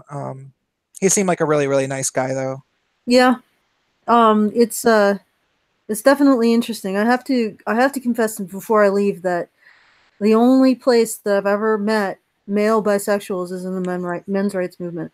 And I was actually part of the gay, lesbian, and bisexual association in university. It's very weird. There's a lot of stuff for male bisexuality, probably more so than any other group in the whole alphabet soup of non-straight. Like, it's not an unenviable position for people to be, because neither side, generally speaking, will validate their existence, and they're kind of a problem for a lot of talking points, so they usually get ignored. Your Cats, your audio is still really bad. It's bad. I think I got most of it, but yeah, you're right. They do tend to be somewhat ignored. Actually, my husband talked to Eric Anderson about that, and he's like, yeah, and usually people like me are completely ignored. And Eric was like, but I have written a book about male bisexuals. I think Eric mostly went to the convention to promote his work, his book. I think his sales. I think that was what was on it. Michael Kimmel probably gets 10% on book sales, so he was probably like, "No, Eric, you should really go. I think they're really gonna like it." I think that Michael Kimmel has his hands full right now. All these allegations. Oh my God, there is allegations? Yes, there are allegations against Michael Kimmel. Oh, I didn't even know that. When I was saying that shit earlier, I was completely just not. Well, it's actually a woman who's alleging all of this, and okay. So he's been as usual when the chips fall and the male feminists get accused, they start talking about, oh, I didn't quite remember it the same way, and what about what about her making a formal complaint, and he's being skewered because of all of that. So we'll see how Michael Kimmel's Me Too allegations go and what happens with his protege, Eric Anderson. But I got to take off because it's pretty late here now. Wait, yeah, I guess that the other question would take a while. It was the one that I actually wrote down. Read it out and I'll see if I can answer it quickly. Okay. So you had been talking within your whole lecture about how there's an actual tangible benefit, like with that one company who had bad safety protocol and it ended up killing the man. And there was actually an economic gain that they were able to achieve when they started treating their employees better and valuing male life, and cutting down on workplace hazards that could be potentially fatal. And I would like to be able to convince the gay male community that they should stop telling gay men to check their privilege, stop telling gay men that they need to be allies to women and trans people, and start actually focusing on the gender-specific issues of gay men, like the massive meth crisis, which is currently happening, taking many lives, and the growing rates of sexually transmitted diseases and infections because people are having massive amounts of unprotected sex due to the HIV quasi-vaccine PrEP, which is making there's going to be all sorts of like untreatable syphilis or staph infections or whatever within a few years because of the fact that people are just incubating these viruses, like pretty much deliberately, because all the pill does is prevent against HIV. So I want the gay community, like the nonprofits and the thinkers, to start thinking to themselves, we have something to gain by actively taking care of the gay men in our community.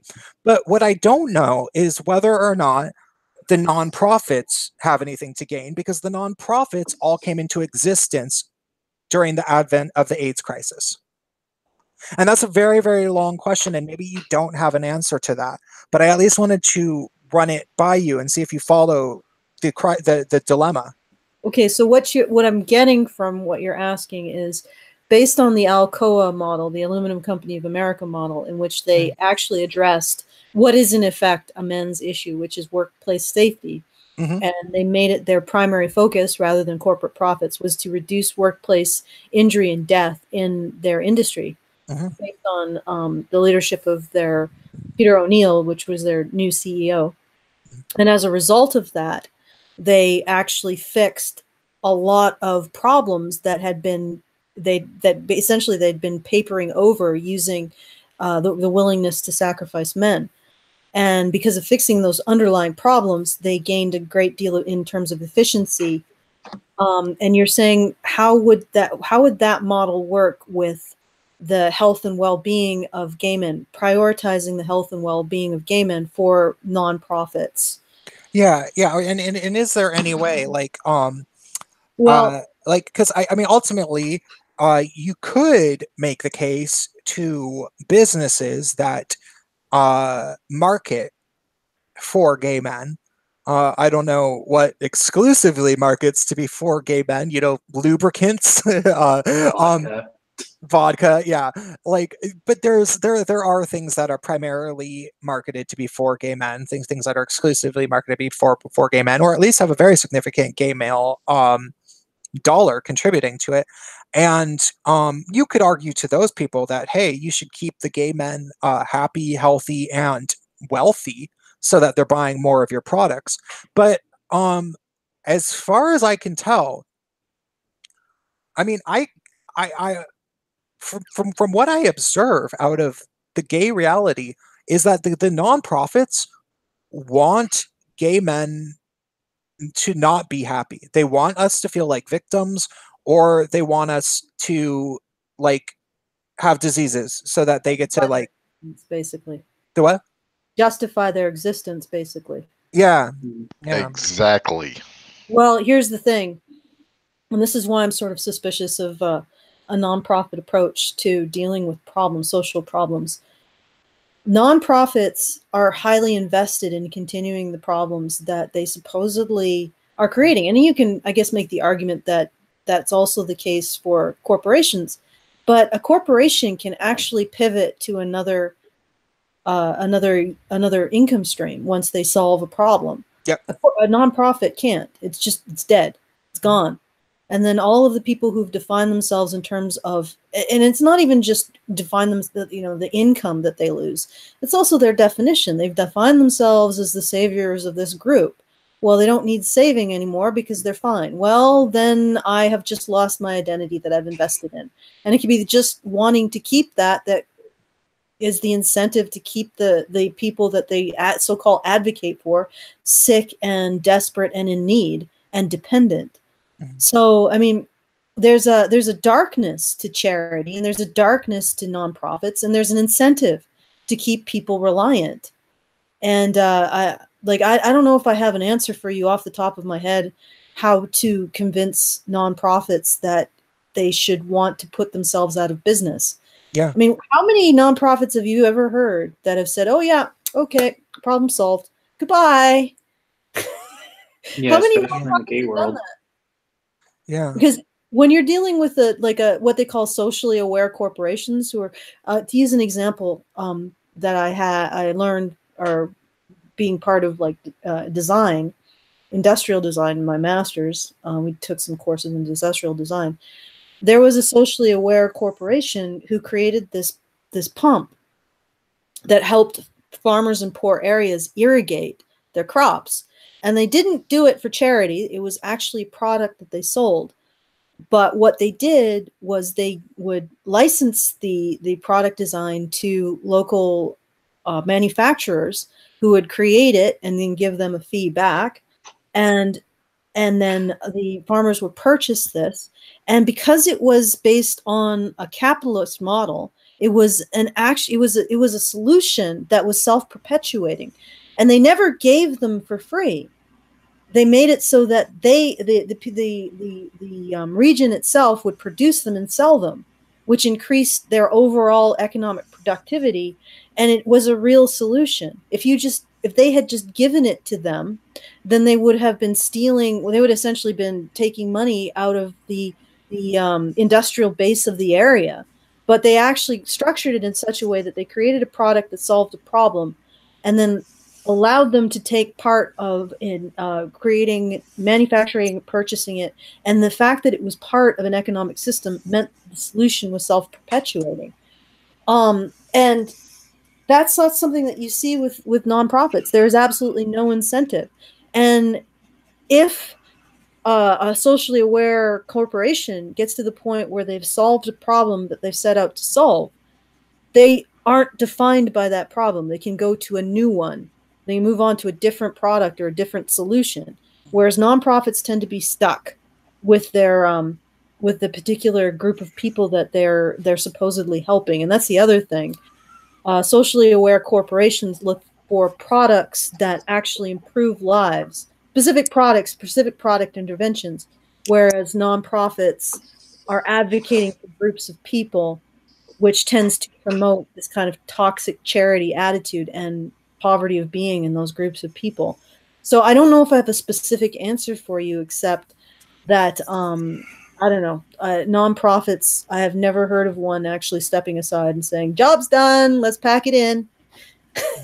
So good luck to attempting to get a nonprofit to actually pursue a solution, or developing a set of coping skills in a group that will end its existence. I mean, good luck making nonprofits not be evil. Yeah. Yeah, or get them to pay attention to gay male issues at all. Like, one of the things that we do on this live stream is every week we go through gay stories that we find particularly annoying that are published in the gay blogosphere. And there's, pretty much every 2-3 weeks, always one that's like, gay male misogyny, blah, blah, blah. White gay men are problematic, blah, blah, blah, blah. And that's all it is. There's never a, hey, you guys, there's a meth crisis going on. What do we do about that? Ever. And that's one of the things that we talk about, and I talk about on my channel. Like, I mention these things. And you would think that by now, one of these blogs would have done a hit piece about me. Like, I have about 2,500,000 views on my channel. Pretty sure they're aware that I exist. It's kind of funny that I haven't even done a hit piece about me by now. So, you know. Yeah, it's well, they don't want to acknowledge what you're saying, Yeah. which that gay men might you can actually advocate for their issues rather than advocating for them as a problem. But I really got to go. Yeah, it was wonderful, wonderful. Thank you very, very much. No problem. It was great having the conversation, and thank you for letting me talk for so long. Oh no, you would be more than welcome to be on for longer. Okay, thank you, and have a good night. You too. You too. Bye. Or do you want us to, or one of us to fire our load on charity and how they suck? Yeah, but let me go to the bathroom first. Okay. And for anybody who's watching that didn't already hit that like button, please do, because there's at least 8 people watching who haven't. And I think that this has been so far a very good stream. So I'm gonna have to go to the bathroom real quick. Go for me too. Hashtag me too. Hi guys. Sorry it took me so long to get in here. I didn't want to jump in and take Alison's thunder because she was fantastic. I just wanted to let her know that that section they did on Alcoa, I actually showed that to my supervisor earlier today. He was very impressed with it. He's like, yeah, that's exactly, how we should be doing stuff around here. But anyways, go climb that high power pole over there. That's how we should be doing things. But anyways, you got to go climb a power pole that's has 1,000 volts running through it. So have fun with that. Yeah, but I do that for fun. That's not a work thing. Oh, You ride a pole? Shocking. Well, I could ask you what you get when you cross a telephone pole with a rooster, but nah. Sparks will definitely fly. That or a 30-foot cock that wants to reach out and touch someone. Oh, you've just sexually assaulted all of our viewers by proxy. Thank you. My masculinity will be toxic or it will be bullshit. Oh, that's good. Do we have? Oh, did you guys hear about what the Hungarian government did to women's studies? Yeah, I made a whole video on that. I printed out like 80 copies of that article, and I took off my clothes and I just rolled around in it. Unfortunately, I was at the office, but that's another story. I'm used to this. Well, apparently, I don't know if we need to all pack up and move to Budapest yet, but it is definitely an encouraging sign. It's really interesting. Well, the food is good. True, but I have no idea what it's like to live in Hungary. But It's very cold. It is? Yeah, Hungary gets like really snowy in the wintertime. Sounds nice. They don't really like foreigners very much, though. At least right now. So I don't like them either. So we'll get along great. They like Americans, though. A lot of Eastern Europe does. They probably don't like gay Americans all that much, though. We're better. It's better that we hate feminism and are gay. That kind of cancels out the gay. True, and we're not Syrian refugees, so I guess they like that too. Yeah. It's like, okay, you're gay, but you don't like feminism. But you're a foreigner, but it's American. It's like, okay, you've evened yourself out. But in a good way. Are we gonna do an article when Prince gets back, or what is? I'm here. Okay. Hey, Prince. Hi. That was a very interesting stream, very intellectually rigorous. I liked it. She is fantastic. There is no other way to put it. I would almost, and I didn't come up with this. Subscribers came up with this. They said that she is to Karen Strawn what Space Pan is to me. Like, kind of takes things a step further, and it's like kind of hard to follow sometimes. But then when you do, you're like, wait, that's actually a really interesting point that I hadn't actually considered. Like, oh, she's blown my mind many a time. Oh yeah. Mm-hmm. Mind blown. All over the floor. Anyways, you want to shit on gay nonprofits since that was our pink dollars this week? Yeah. Oh my god, I didn't actually get a chance to watch it though. I had to go out to dinner with my mother. How's she doing? Oh, she's good. Yeah, Excellent. she was very eager to tell me about reading the autobiography of Malcolm X because my mother is about as much of an SJW as you can be at a 74-year-old white woman that lives in Seattle. So Did you she's like, refer to him as Malcolm the 10th just to see if it'd give her the crazy eye twitch? that's actually really funny. No, but I will if because she, of course, she wants me to read the book now, and I'm like, okay, I'm actually halfway through the book Unholy Alliance, and I also need to read the suffragette bombers, and then I need to read Gulag Archipelago. Like these are all important Fantastic. reads for my work.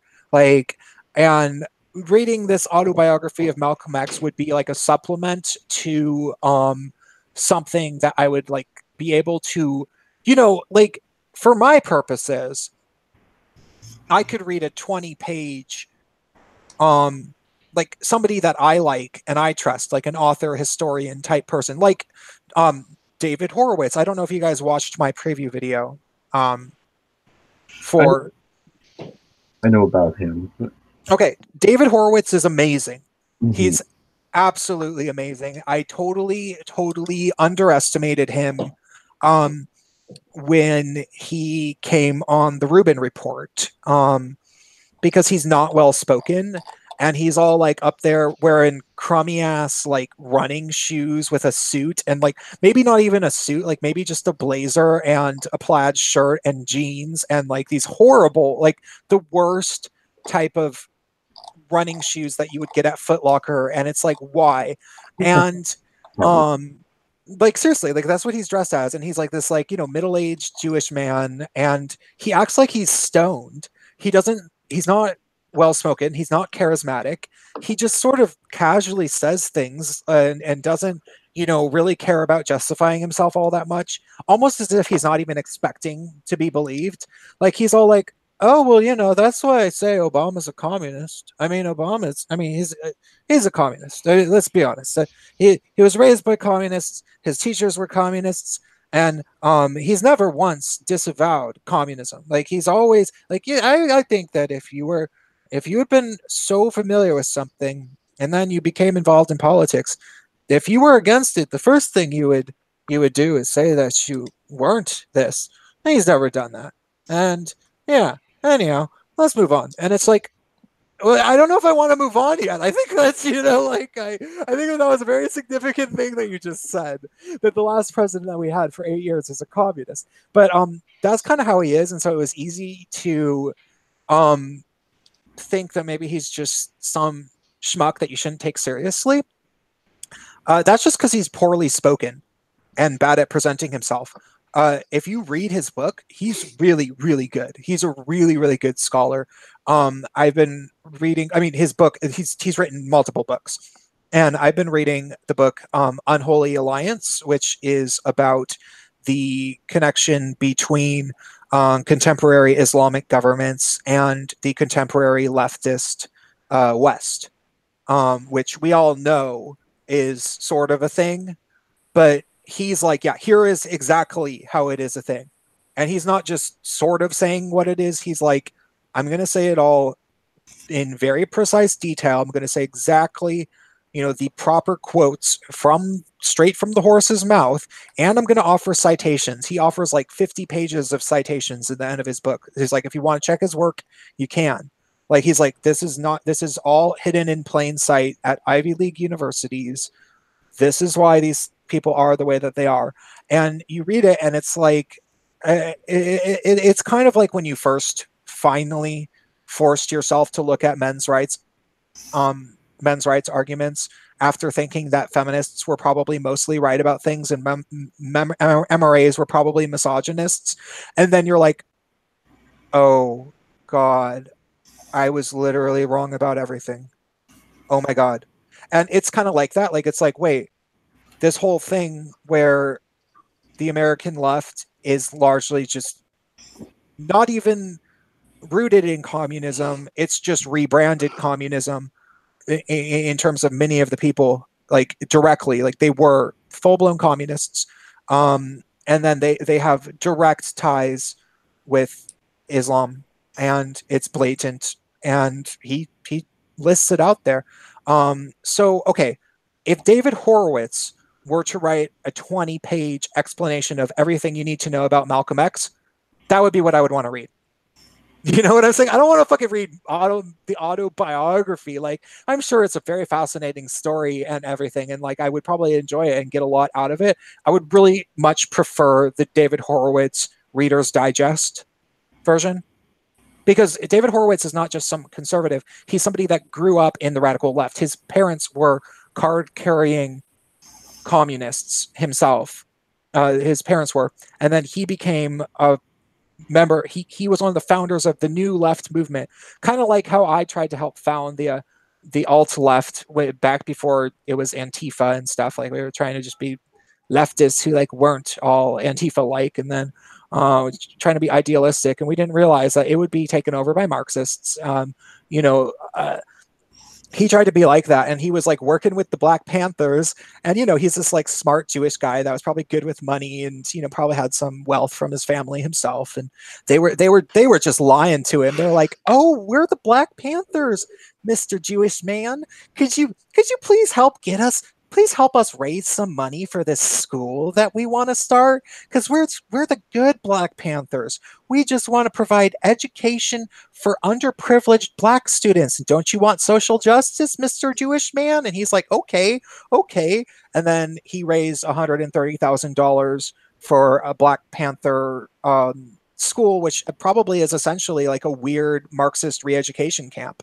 And he didn't know what the Black Panthers actually really were, because they were lying to him. They were conning him. And then he figured it out, and then he's devoted his career to speaking out against them. So yeah, that was a little bit of a tangent. I'm very upset about how he's being targeted by the SPLC currently. It's like they have any credibility left at all. I can't understand why people still take them seriously. Well, it doesn't matter, because it doesn't matter whether people do. Visa and MasterCard cut off payments to his think tank, so donors cannot directly donate by way of Visa and MasterCard. They will have to literally send a cash or a check donation to his P.O. box if they want to donate. That is ridiculous. You know what we need to do about that with the Visa and MasterCard jumping in? Pester the living shit out of them. Any transaction, no matter how small, call in with their customer service and ask them, is it going to be all right if I buy this? And I mean, just you get a large number of people doing that, it's going to annoy the hell out of them. They will knock it off. Sorry, what would you say to them? Basically say, hey, I would like to purchase this. I don't care if it's a cup of coffee or a television or whatever it is you're going to buy. But I mean, every single transaction you're going to make with it, call them and ask them permission, like you're asking your freaking parents or something like that. Like you could say, hey, and a huge number of people. I'm just wondering if the SPLC has told me not to shop at Safeway. Is it okay for me to shop at Safeway? Yeah, I mean, can you imagine a couple of 100,000 people doing that with every single transaction? Yeah, getting a few a day. That would piss them off. Exactly. I don't understand what the motivation for doing this is. Like, it just hurts their business in the long run. Why are they getting involved in the censorship business? That's a good damn question. Probably who gains from it? I'm assuming it's so they virtue signal so the Twitter mob doesn't turn on them for something stupid in the future. Oh, I mean, that's like what half of corporations do when they virtue signal. It's like, yeah, we're doing this as an insurance policy against that, potential Twitter backlash. Yeah, but let's face it, they're pretty much ubiquitous. I mean, what else is our other option? Discover? I mean, who's going to take that besides Sears? True. Well, they're around. Yeah, I don't understand their motivation, though, because, like, yes, as you said, people don't really have a whole lot of options, and as far as choices, it's like no matter how much you don't like Comcast doesn't change anything, because they know what you're going to go get AT&T and pay for DSL. Lol. Or a better case would be, a better example is, are you going to go, not use PG&E after they've blown your neighborhood up? No, you have to. Mm-hmm. Yeah, I don't understand what they gain from, because it's a very narrow focus, and they're big enough and powerful enough to where all they have to do is issue some sort of bland statement about how, like, the laws were broken. Like, bye. Like, I don't get it. I really don't. I could imagine though, like the ones in like, because a lot of this stuff, like at least the gay blog, trash fire blogs that I follow are mostly in Europe. Like I can imagine them like going, "How dare you, Visa and Mastercard, not drop this, person for X reason," and then just saying, "Yeah, fuck off and use your Amex." Oh wait, you're in England, you don't have that. Yeah, I mean, if they need help, I can help them write a letter that essentially says "swing off it." I mean, I'm fine with that. Actually, I think with them it would be more sit and spin, but whatever. Swing off it sounds funnier though. Any articles we want to go over? Yeah, let's do it. Yeah, we have we have 3 that I actually cared to talk or cared to find funny. I don't know. I've had a few beers and I'm kind of yeah. Anyways, David Hogg called Nancy Pelosi old, and now everyone's freaking out at him. That's literally the news story. Kids say the damnedest things. Oh my god! So, wait, they said that that's him going too far. Like, hasn't this kid said like the twattiest shit in the Yeah. like constantly, like ever since?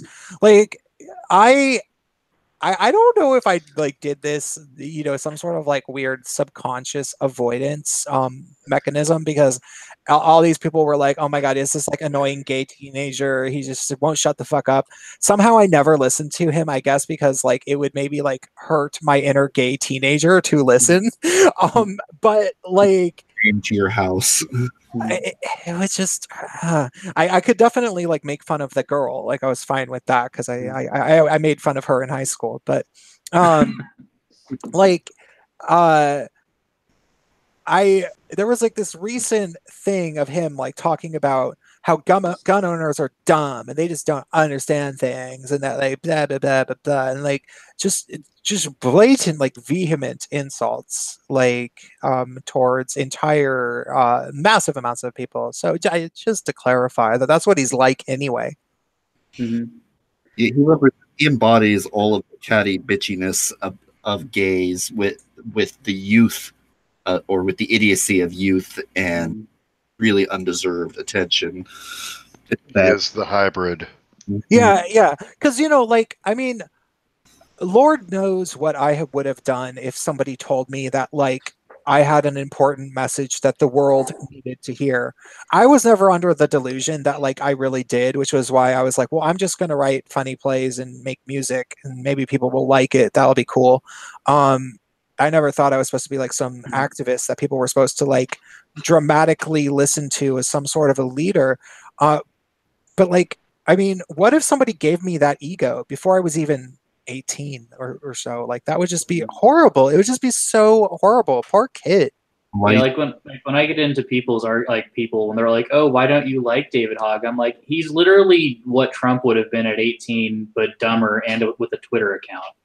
It's like literally the amount of stupid shit he says it makes Trump look intelligent. And as much as the left, like, oh, they're fawning over him, it's like, have you read the shit he actually says? Did you hear that? Yeah. Oh no! Did you hear what he ended up tweeting the other day? It was something about how he was so lucky to be one of the couple of 100 people that have changed history. I'm like, how possibly egotistical can you get? Changed what? You're a twat on the internet. We're doing that right now. Yeah. Another way to look with me, it's a God-given gift to be a twat on the internet. That's beside the point. Like, before the age of 18, I got the president impeached. Well, he's 18 now, so I don't think there's anything. Before I could drink alcohol, I got the president impeached. Just you wait. I'm just like, look, if you want to go out and change the world, that's great, but wait until the twins drop, Yeah. Another way to look at people like David Hogg is kind of like they're the political equivalent of child actors. Herpes. Yeah. Well, no. Look at what happens to child stars. Like almost invariably, they turn into just these washed up, like junkie type people because they were thrust into an environment where they couldn't develop proper not modesty, but like they were given an artificially inflated ego, and then it could like just as quickly was taken away from them when they were no longer young and cute, and they have no idea how to function. That's what he is. Yeah. There is it's a definite pattern, and I met personally, well, okay, first, I have two anecdotes about child stars. One is a friend of mine who, by the way, this is a very funny girl. I went to high school with her, and I'm still friends with her on Facebook. It's been a few years since I last saw. Actually, she was at the high school reunion, so it's probably about 2 years that I saw her ago. She, for one, remember Adam Lambert? Do you guys remember who that was? Oh God, yeah, Vaguely. I sure do. Yeah, he was so cute and wore black nail polish, and he could sing. Oh, he he's from here. He was on American Idol. He moved to LA and went to this performing arts college that she went to for acting, and they, I think, had their first, well, not their first, but he had his first sexual experience with her. He sucked her dick, or she sucked his dick, but this is when he was closeted. Oh God. And it's really funny because if you know her, she like a huge percentage of her friends are gay guys and always have been, including her dad ended up being gay. So, and like left when she was small. So she's like, oh God, this is so me. So that's just a funny thing. But that's not even the child star thing. She ended up meeting and was telling me the story.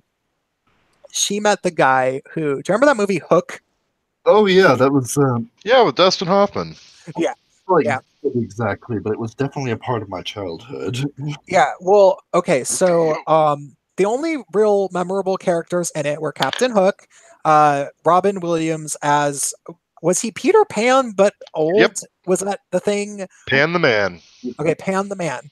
And then there was the leader of the Lost Boys, who Rufio. was Rufio, who was like this, he looked like maybe he was Filipino or like maybe Polynesian or something. And that was literally the only fucking role that kid ever had. You know, like he was Rufio and that's it.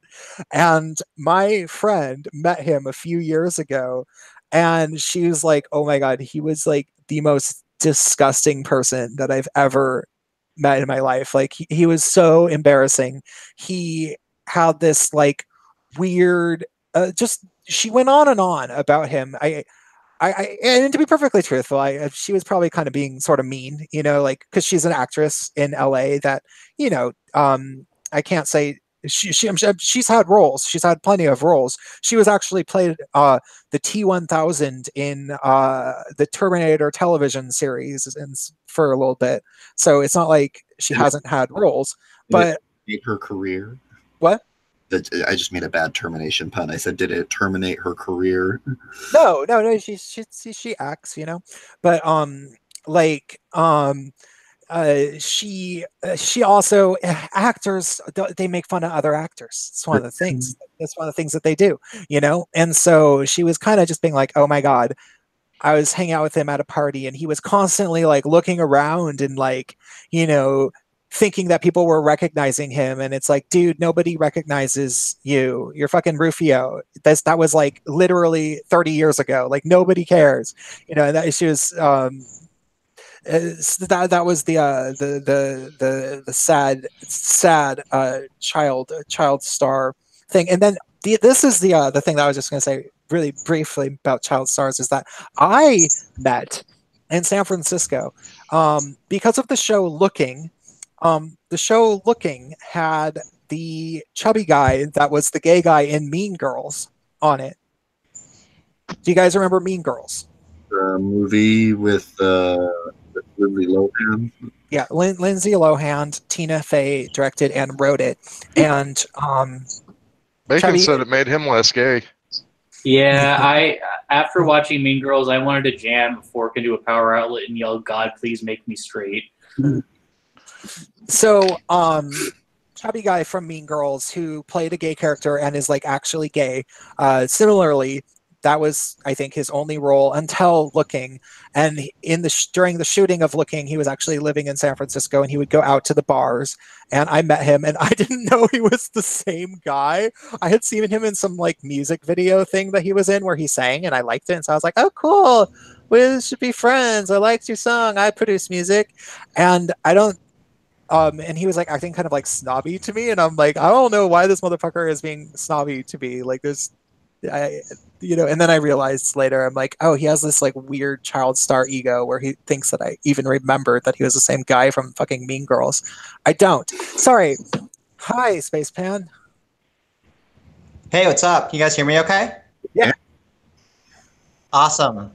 Yeah, I have a nice quiet room for a little bit. We have like a lunch break, but I found where you can buy Ensure in Hong Kong. So guess who doesn't need to eat fucking solid meals anymore? This bitch. That's right. Moving on up. That's right. Ensure teenies every day. I think that was my life now. I think that was my grandma's. Is Alison here, or is she not able to make it? Oh, she left about 20 ago, I'd say. Yeah, about 25 minutes ago she left. Oh, I missed her. That's too bad. I wanted to tell her her ICMI speech was. I think it was the best one. I'm prone to overstating things, but you can talk about her a bit and how much you like her for a little while, and then I'll tell her to watch this so that she gets to hear from you. I'm talking to you in reverse. now there's so much pressure. But no, it was a really great speech because I don't know, for me with the whole issue of like anti-feminism and men's issue, so much of it always comes back to, well, I guess people just don't have empathy and care and concern for men and boys. But like that speech was one that actually shook my perspective a little bit and being like, oh, like there might be structural things going on like in people's brains and with the way that, how she depicts it as disruptive social technology. And like from that framework and that standpoint, it feels like, I don't know, things feel less hopeless, but also it feels like it opens up more doorways to more ways of understanding solutions to the problems too. So in a lot of ways, it was a really, really refreshing sort of a speech. Like you just don't get that often enough within the MRM. And it's one thing that Alison Tieman consistently, like if you go back to her earliest things, I always, probably at least once a year, I go back and I watch some of her videos on the threat narrative tropes. And I feel like every single time I kind of gain something new from it. So that's one thing that's just like, it's this theoretical approach to things that is super useful and super underrated that I always try to pimp it out there, as much as I can, but that's as much as I can. But anyway, if you only watch one ICMI speech, I say make it that one. Make it the Alison Tieman's ICMI 2018 speech. Well, I'm sure she will appreciate that. I'll try to give her the exact timestamp where you say that in the video, so she can go listen if she wants to. So how is Hong Kong? It's super fun over here. It's starting to, like, I'm kind of getting over the feeling of like, oh wow, everything's so strange and new and wow, and now it's starting to feel more kind of regular, which is nice. It's really nice for things to kind of feel normal-ish. And I think things are going pretty well at my job here. I think that all things considered, I don't really have a lot of complaints. And then all of like the basic life things, like getting Wi-Fi set up, like now that that's all taken care of, things have been a lot less stressful. I still don't really have any like friends, but I have the internet, so I never needed friends. How long before you expect to become completely jaded to your surroundings and then stare out the window like Scarlett Johansson in Lost in Translation? Well, when I was living in China, that took maybe like 3 months. Which is terrible, but I don't anticipate having a problem like that here. I have this like super nerdy. It's a super autistic quest to collect all of the maps from all of the subway stations because there's like over 100 of them. So I'm like going to each one and I'm like, I want to get the map for here. And then if I'm ever bored, I'm like, fuck it, let's look at this map and see what thing that people decided was interesting. You should go one step further, like deepen the autism by actually getting them signed by the train conductor. Wait, sorry, I didn't hear that. That was bad. If only I hear the... You should get it further validated by having it signed by the map, signed by the train operators. Autographs. Spacepan, you there? Yeah, well, I'm not getting autographs with them. I could though. I could start doing that. Like, can I go into the maps and then be like, will you also autograph it? And it'd be like, fuck you. You totally should. You should totally do. Like, just say it's an American thing. Like, Has anybody called you? Here's the thing. Bisexual again? No, that has not happened again. Because now I am so natural. I am so obviously just part of all of the things. you've assimilated. You've appropriated their culture. Well, I had one of the administrative people be like, "Oh, I saw you the other day," and I'm like, "Oh shit, that means you saw me like going out buying beer." I don't know, that feels scandalous here for some reason, but it's like perfect beer weather. It's all hot and humid. And like, what else am I gonna do with a balcony? Chinese are pretty permissive when it comes to drinking, aren't they? Is that like a taboo or something? People don't drink in the East the way that Westerners drink. Yeah, it's not a habitual thing. It's like a party thing. Yeah, and like usually people like within a couple of beers, that's kind of it. Yeah, they substitute beer with cigarettes. They chain smoke like 10 cigarettes for every beer that an American would have. It seems. Oh yeah, it was ridiculous. Like when I first moved to China, like there was a Chinese guy like drinking with us, and he'd offer me a cigarette, and I would say like, no, I'm okay, but I said it in Chinese to say, like, which would like to me that literally would translate to no, I'm good, but like that's not a thing here. If you say like yes, I'm good, there that means like give me a cigarette. Then he kept giving me, and I kept like, no, I'm good. They kept giving another cigarette. I'm like, no, I'm good. Did you try like the peer pressure, things like from the videos in high school? Come on, don't be a wuss, or whatever the Chinese equivalent of that is. Yeah, right. Quit being a pussy. But well, that's the thing too. Is sometimes it's like rude to refuse, and it's like, okay, fine, I'll just take it. But here it's a lot more. Well, I've never been to Europe, but it's a little bit more like how I imagine Europe being in some ways. Like for example, the cigarette packs with like all the pictures of fucked up lungs and shit. I don't know if they're unrolling that in America yet. I haven't quite seen that, but like that's what the cigarettes are like here.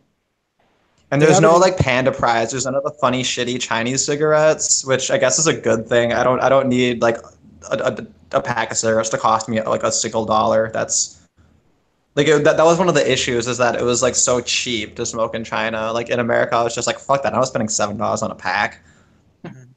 Like that's one thing is when people are like, oh yeah, let's just tax it more so people don't smoke. Like that's actually that does cause deterrence. Like that I have to give a bone where it's earned, and like that is true. It doesn't justify the policy, but like in terms of the stated effects or the stated goals of that policy, like they're not wrong. At least for me personally.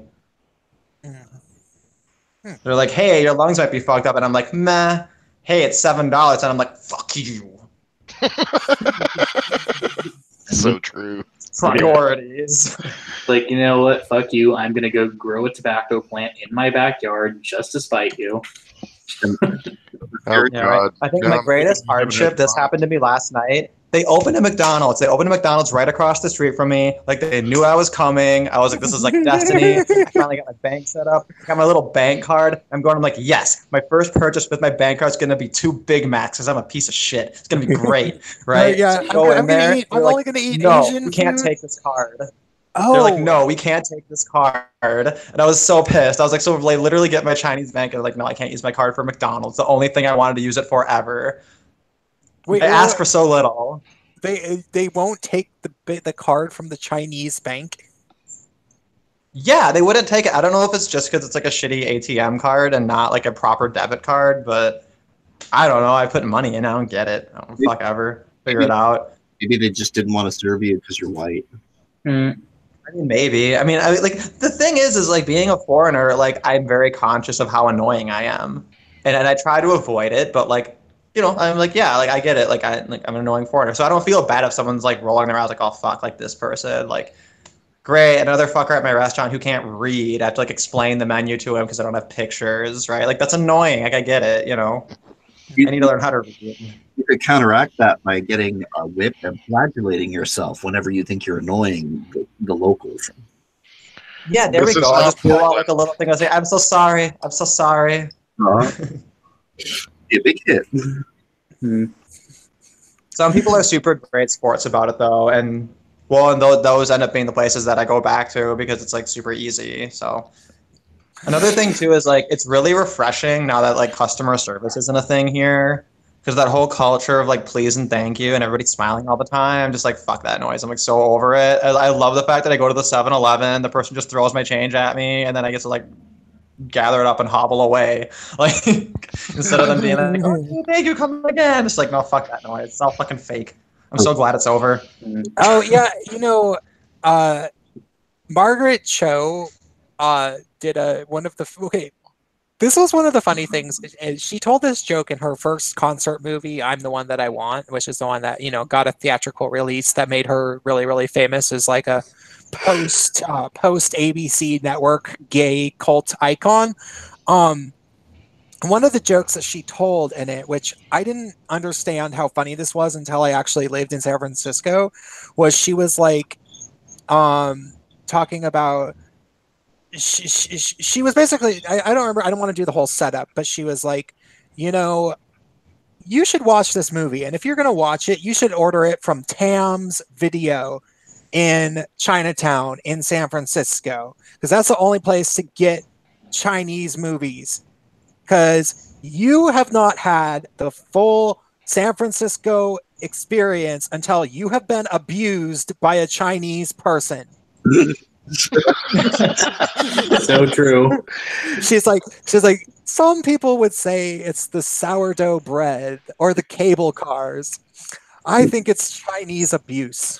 You need to work for their tourism department. Yeah. Well, and it's funny because like there's the American stereotype of the like meek, polite Asian person, which to a certain degree is very true in the context of Asian people in America. And even in Japan, people are generally quite well-mannered in most places, not everywhere. I mean, you go to Shibuya and you hang out in the arcades, or you go to Shinjuku at night, you'll find some fucking loud Japanese people, don't you worry. But China, the reverse is true. Chinese people are loud and rude, like extremely. And if you go to a place with a very dense Chinese population like San Francisco, like they do not pretend not to be rude to you. Like if you go to Chinatown, they will just fucking, like, you get in their way and they're trying to sweep their store, they will fucking yell at you. Like, they are who they are. I don't know. I kind of like it. Yeah, I appreciate that they're not going to compromise their like, it's not even so much that they're not compromising to assimilate. It's there's a certain directness about it that I just appreciate. Well, there's no bullshit. Yeah, it's honest. Like. Yeah. The only one out of all of you that does for we cannot hear you. Can you hear me now? Yeah. I was going to say, spit that thing out. I think I might be the only one here who does not particularly care for just like your stereotypical like abusive kind of relationship. I find it amusing on screen, but in reality, I find it very off-putting. Well, I don't exactly enjoy putting myself in those situations, but at the same time, it's kind of like, at least you know what you're getting. Like you go to a Chinese restaurant and you know that if you're nice to them and that you don't, that they're going to be fine with you, and that they're not really going to hold a grudge, because if they get mad at you, they're going to tell you at the time. Like, you didn't tip me enough, motherfucker. I don't know if I told you guys this story. It was from the first time I came to Hong Kong, and I was there with another person to do a visa dance, right? And he brought a bag of chips onto the subway train, and this girl just beams at him. She was sitting next to us, and she goes, "You cannot eat on here. It is the rule of Hong Kong." He just slowly rolls it up and puts it away, just like shit. It's the rule of Hong Kong. It's the rule of Hong Kong. But man, like, it shows, like, it's pretty nice and clean over here, and people generally seem pretty happy to be here. But like, man, pedestrian traffic, that's one thing I had to get over, because as a tall person, I have a very, very, like, I walk fast because I have long legs. How tall are you? So then I realized, I'm like 6 foot and some change, like 6'1" maybe. Uh-huh. So you're like NBA caliber in Asia. Yeah, so here I'm pretty. I mean, the thing is though, there's enough people and it's dense enough that like there's a lot of people who are taller than me. Like yes, including Asians. There's very tall Asians. It's a thing. You know, when you have enough people, like you get the full spectrum. But well, one of the things is like, that in Buddhist culture, it oh, I was used to just be, gonna say that like, I had to learn how to walk slower because I'm always just like running past people whenever I was like, oh, it's because like they're littler. Like I have to like be more sensitive to that. Like they're probably expending like 10% more effort to go slower than me. So like I have to chill out. We'll have to So I'm bind trying your to be a feet. good foreigner and not be the annoying foreigner every time. the stereotype of short Asian people, it's not entirely untrue, but one of the big reasons it was because in Buddhism, it was absolutely forbidden to eat beef. But they started to roll back on that. And since they did that, like the Japanese height has slowly increased by like, I think it was a quarter of an inch on average per year. Males at least have gotten about a quarter of an inch taller per year on average, just from reintroducing beef into the diet. And that might be true in China too. On a funny note with That's Japan, ridiculous. I've never heard that before. I have to look that up. It makes sense. That's crazy. It's something that It's just like a meat thing. I had heard that, and I had a coworker who was like a quarter Japanese, and he confirmed that that was true. What were you saying, Bacon? oh, I was gonna say that there was a thing I was reading about the Japanese that when Buddhism got introduced, they actually fish was a compromise for them, so they reclassified like chickens and rabbits as fish just so they could keep eating it.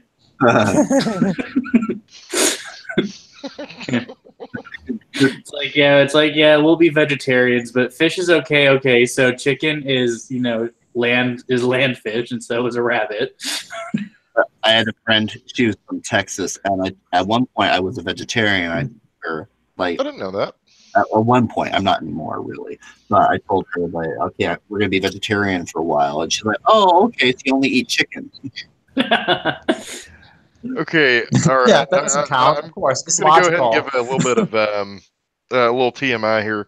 I actually had Lyme disease, and there is a disorder that'll end up causing you to be allergic to meat products.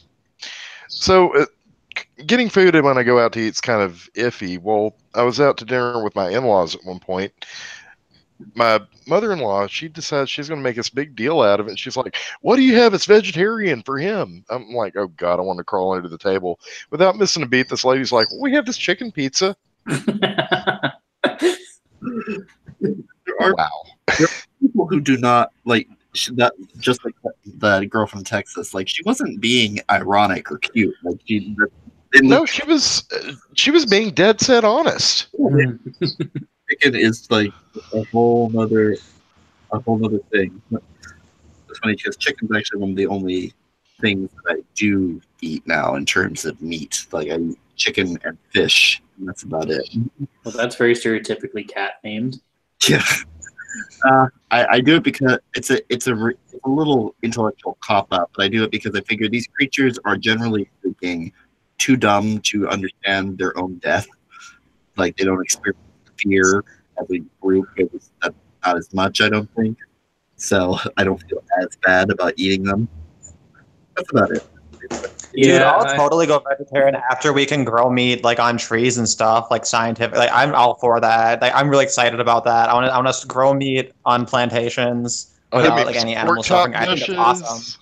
Yeah, see the future's now. Yeah, we already have that meat. It costs $75,000 a burger right now. Once it comes down to about $10 a burger, everyone will be able to eat beef that would never ever touch a cow. And it's actually much less. Yeah, totally. Also, I was joking. I think it was with one of the people that watch my crap, and I was like, yeah, sometimes I go vegan for lunch, and the only reason why I have like vegan patties is because I can cook them in a toaster. Which I didn't know you could do. That's pretty badass, and it works. Yeah, I know. 2 passes. Yeah, I tried baking tater tots, and they sucked. I burned it somehow. Oh my god, I love the fact that I don't have like any cooking supplies or materials at all, or a refrigerator or a microwave, because all of my food I just like get and then eat, so I can't fuck it up. It's a foolproof plan. I should have done this. I should have done this 20 years ago. You can't do it as it's a lot cheaper to eat that way in Asia, I believe, than it is here, isn't it? Is it? Well, I mean, I could like buy appliances and then hook them up and then like use them, which is what like a normal person would do living here, but I don't feel like it. It's too much work. Don't Do they have a lot peop- cheaper street food? I couldn't hear that. Something about street food. Don't they have a lot cheaper? Oh yeah, lots of street food all the time. Yep. And I discovered this place that like they sell these like duck package things. And I was so stupid. I assumed that you were supposed to take them and like microwave them. And I was trying to explain to them like, I don't have a microwave. Can you guys heat this up for me? Because I live nearby. I'll just like walk it over and then eat it. And they're like, no, you eat it cold. And I was like, oh, that's awesome. And they just like looked at me like, really? Like, I don't know. It was good shit though. And they give you little plastic gloves to eat it with. Like instead of a plastic utensil, it's a glove you put on your hand to eat. Oh, that's clever. Also, I have a question. Do they have like in like the apartments, or do they even have like coffee makers and toasters? Because I noticed they didn't have those in Poland. I don't have one, but I could get one if I wanted to. I do need to get a coffee maker because I've been like getting a coffee from Starbucks, and that needs to stop being a thing. Because yeah, when I was in I Poland, don't like hate Starbucks or whatever. I just like it's just like it's expensive and it's like a hassle just to get like black coffee, because it's like weird to want black coffee here, which is stupid. Like, what do they usually have?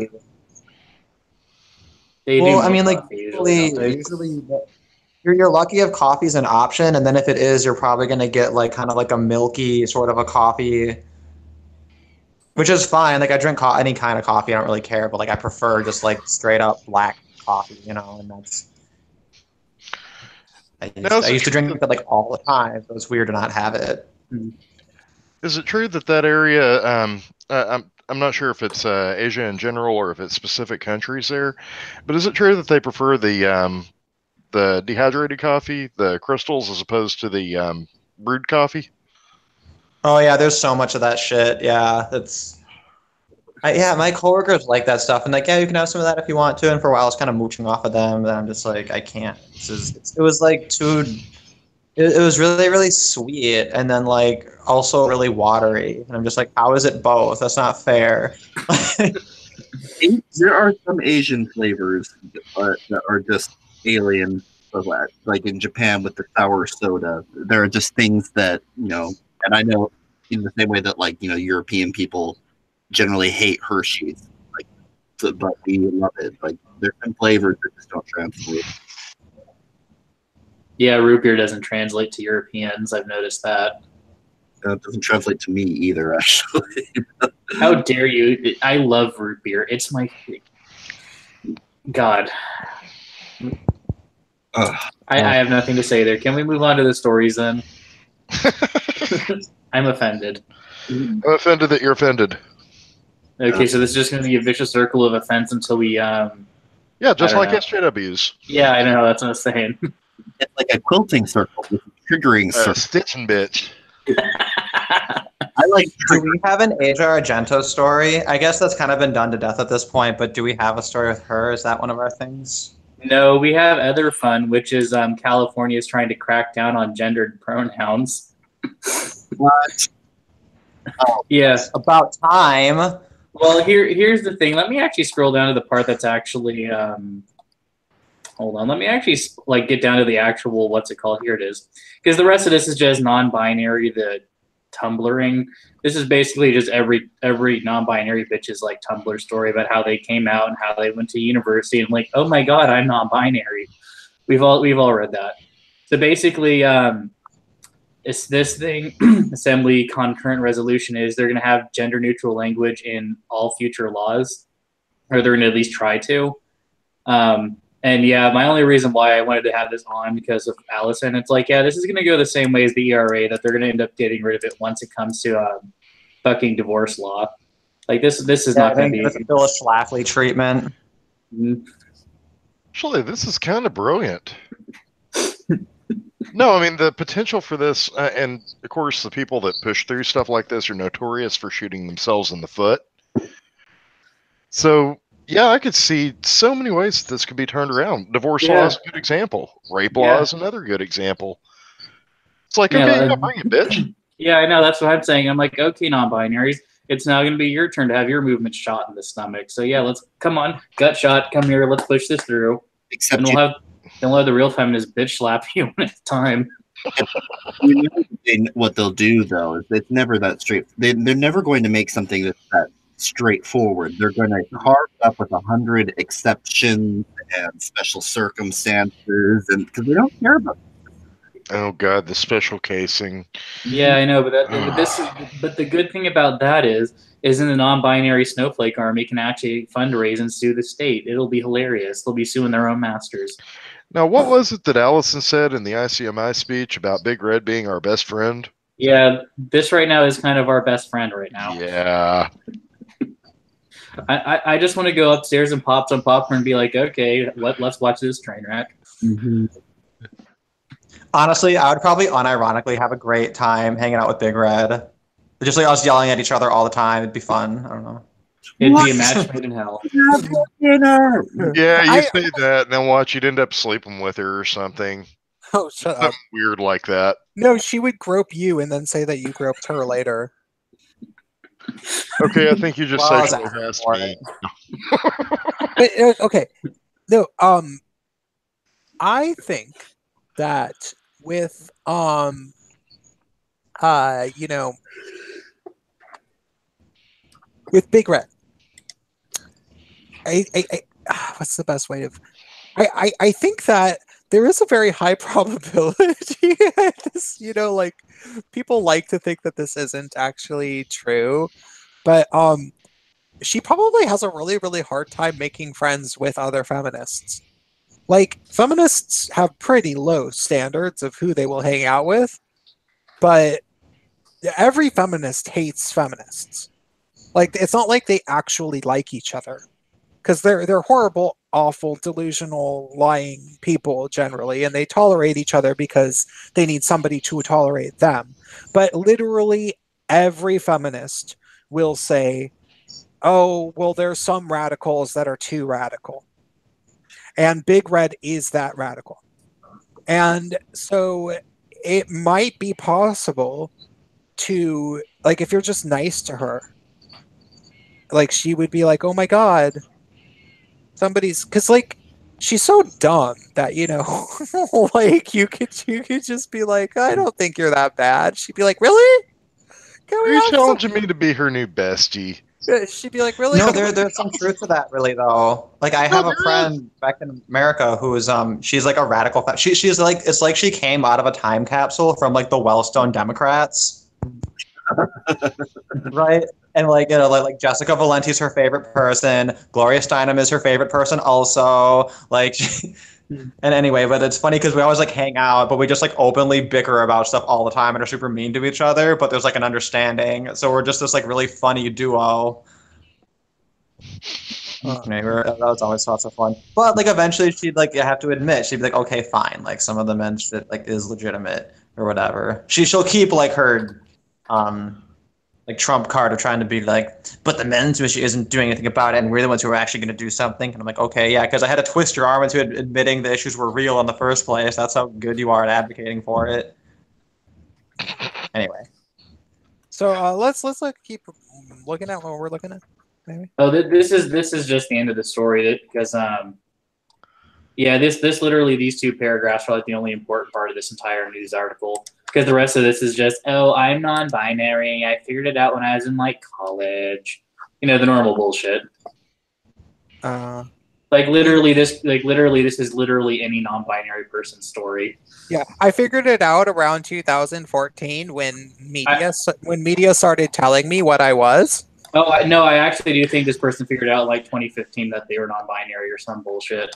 Yeah, 2015 is peak intersectional year. Like that was it did not, that was the climax of it. And it's that was, as I like to say, I've said explicitly, Oh, can I read this bit that's kind of, it just exemplifies this entire person? Yes, and one after I just say the metaphor, it's like if fourth wave feminism was a giant 4th of July firework, it was going up all through this decade, up into the air. 2015 was the year that it exploded, and you saw it explode. And then 2015 was over by the time the sound actually traveled to you. And that was the end of the year. And now we're just in the period where the fiery sparkles are still kind of, in the sky, scattering for the next 3, 4, 5 years, which takes a while. And there'll be some smoke too. But 2015 was the boom. Anyways, this paragraph kind of just summarizes this person. She's saying, I know I just misgendered her, sue me. And in Canada, I probably could get sued for this, but whatever. I am non-binary, meaning that I don't exclusively identify as a man or a woman. My pronouns are the singular use of they and them, gender-neutral pronouns that have been used for decades. My story is somewhat common. Upon being admitted to State University, I learned about gender theory, and so many of my life experiences started to make sense. I interned and later worked for an organization that taught me about inequality and intersectionality. I met people who showed me that gender is what you make it. I realized that nothing was wrong with me and that it was finally okay to not feel like a boy or like a girl, but to feel like a human being open to experience. I learned there are gender-neutral pronouns that proved others feel the same. I reconnected with my childhood self and determined to become a role model I lacked growing up. Literally, this could be any one of the non-binary head cases, and before someone interrupts, if you're like making gender what it is, why are all of you wearing plaid, shaving one side of your head and dyeing it blue? Yeah. Well, no, and you're absolutely right. And the thing is about these people with this, I realized that nothing was wrong with me and that it was finally okay not to feel like a boy or a girl, but to feel like a human open to experience. I learned blah, blah, blah, blah, blah. What these people are really saying is that they're afraid of growing up. They're afraid of having to be an adult and come in and falling. Like, they're not afraid of the gender. They're afraid of being somebody that is having to take responsibility for living a responsible life as an adult that is either a male or a female, and they're thinking maybe they can postpone that by being a non-binary genderless alien. And they found a whole bunch of other people who are wanting to sort of be like that and sort of validate that, and they get to say, oh, the world just doesn't accept us. And it's like, well, yeah, because you're not even trying to enter into the world. You got a good point there. I didn't even think of that. I've been looking at it just strictly from the perspective of histrionic personality disorder, but I think you're onto something. Well, I mean, honestly, most of the people that are, well, no offense. Well, I mean, actually, some offense to the snowflakes.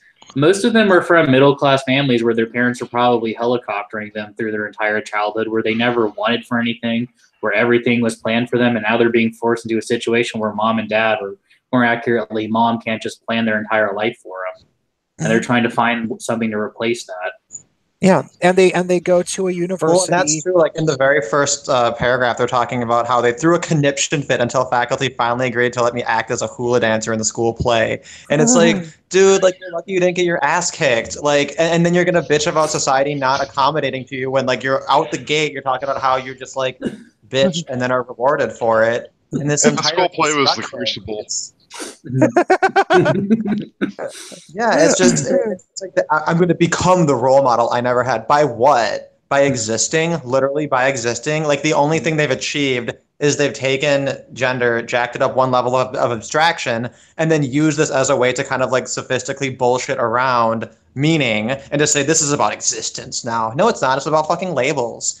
Like the thing that always bothered me about this whole approach is that why not just say, yeah, I'm a man and I'm wearing a dress. This is a man's dress. You know what I mean? Like that's actually pushing the envelope and actually doing what they think they're doing, which is expanding the range of acceptable human expressions, right? Is to do it from within the sex that you literally are, because reality is real, it turns out. Yeah. But instead they take this just bullshitty approach where they they go up the level of abstraction in order to bullshit around with it, and that's all they're doing when they call it expansiveness of human identity, all this like cumbersome bullshit. Yeah, because just fucking buy a dress and say, this is a man's dress, a man owns it.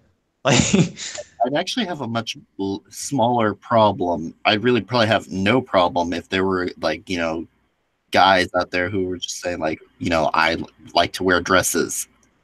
Like I don't have a problem with that. But like when you try to tell me that like the reason that you like to wear a dress is because the underlying concepts of masculinity and femininity are socially constructed, then I just start bleeding from my ears, and I think, no, the stupidity must be contained and cauterized. Well, Better. Well, all I'm going to say to the non-binary, gender fluid head cases is what I tell the religious people, which is smoke a joint, eat some Chinese food, and watch a fucking movie and leave us alone. yeah, or watch Disenchantment on Netflix. That show is so good. It is good. I love that. I binge watched it in like 2 days. I did too. I watched the entire thing. I just started watching it and I was like, I can't stop watching this. Then I got to the end and I was just pissed it was over. Same here. Yeah. I don't know. That's so problematic because they made the black guy a demon and he's also black. Like racism. Also, I don't even think they had a black voice actor for the black character. Actually, no. Eric Andre's black, or is he Schrodinger's POC where he stops being black when it suits them? Hold on. Well, Wait, that's even more problematic because he didn't sound black enough. Black? Does he even identify as black? What if you're just looking at his outside, but he identifies as Chinese? You can't identify race. It's okay. Gender is a construct, but race is immutable. Transracialism is problematic. Bigot. Yes, bigot, very big bigot. Now I'm thinking about bacon. Guys, you're so much of a bigot that you're a bigoret. Bigger bigot. I'm sorry. Slowly going off the tracks. I'm sorry, y'all. I'm gonna well, I have to prepare for class, so I'm going to head back to work now. But I'm glad I was able to hop on here, and I'm glad that this works pretty well just off my smartphone here. I wish I could like hook up just my microphone to it. I might need to figure out some kind of a microphone situation. But anyway, that's not the point. The point is I'm going to F off now. And it was good to talk to you guys again. Mm-hmm. Always a pleasure. Yep. All right, I'll see you guys. Keep it easy. Mm-hmm. Yeah, we wouldn't have it any other way. Mm-hmm. Or couldn't get any other way. All right. I'm going to fuck off myself now, so I'll see you guys later. Wow, they just dropping like flies. Hang up. This is too hard. Found it. Okay, bye. Bye. Okay, well, I guess we're going to go over some more of these because we still haven't gone over the pink dollar stuff. Oh, yeah. Yes. So pink dollars, like, will the nonprofits ever change? Probably not. Because honestly, what was it? The foundation people, they raised like 300 million, then flushed $500,000 of that into political issues, which, by the way, is more than they actually raised in community centers. Let me stop presenting to everyone. There we go. That's better. So yeah, anyways, I don't think they're ever going to change. We kind of need to, if there's ever going to be a way for us to fundraise and actually work on these issues, we can't rely on existing organizations because they're too embedded in politics to change at this point. Because I mean, like, you occasionally, if you've ever read the comments on any of our like videos, people that are older will get like freak out. They're like, "You want to stop the movement? Oh my God, you just want to like sell out to the Republicans and religious right."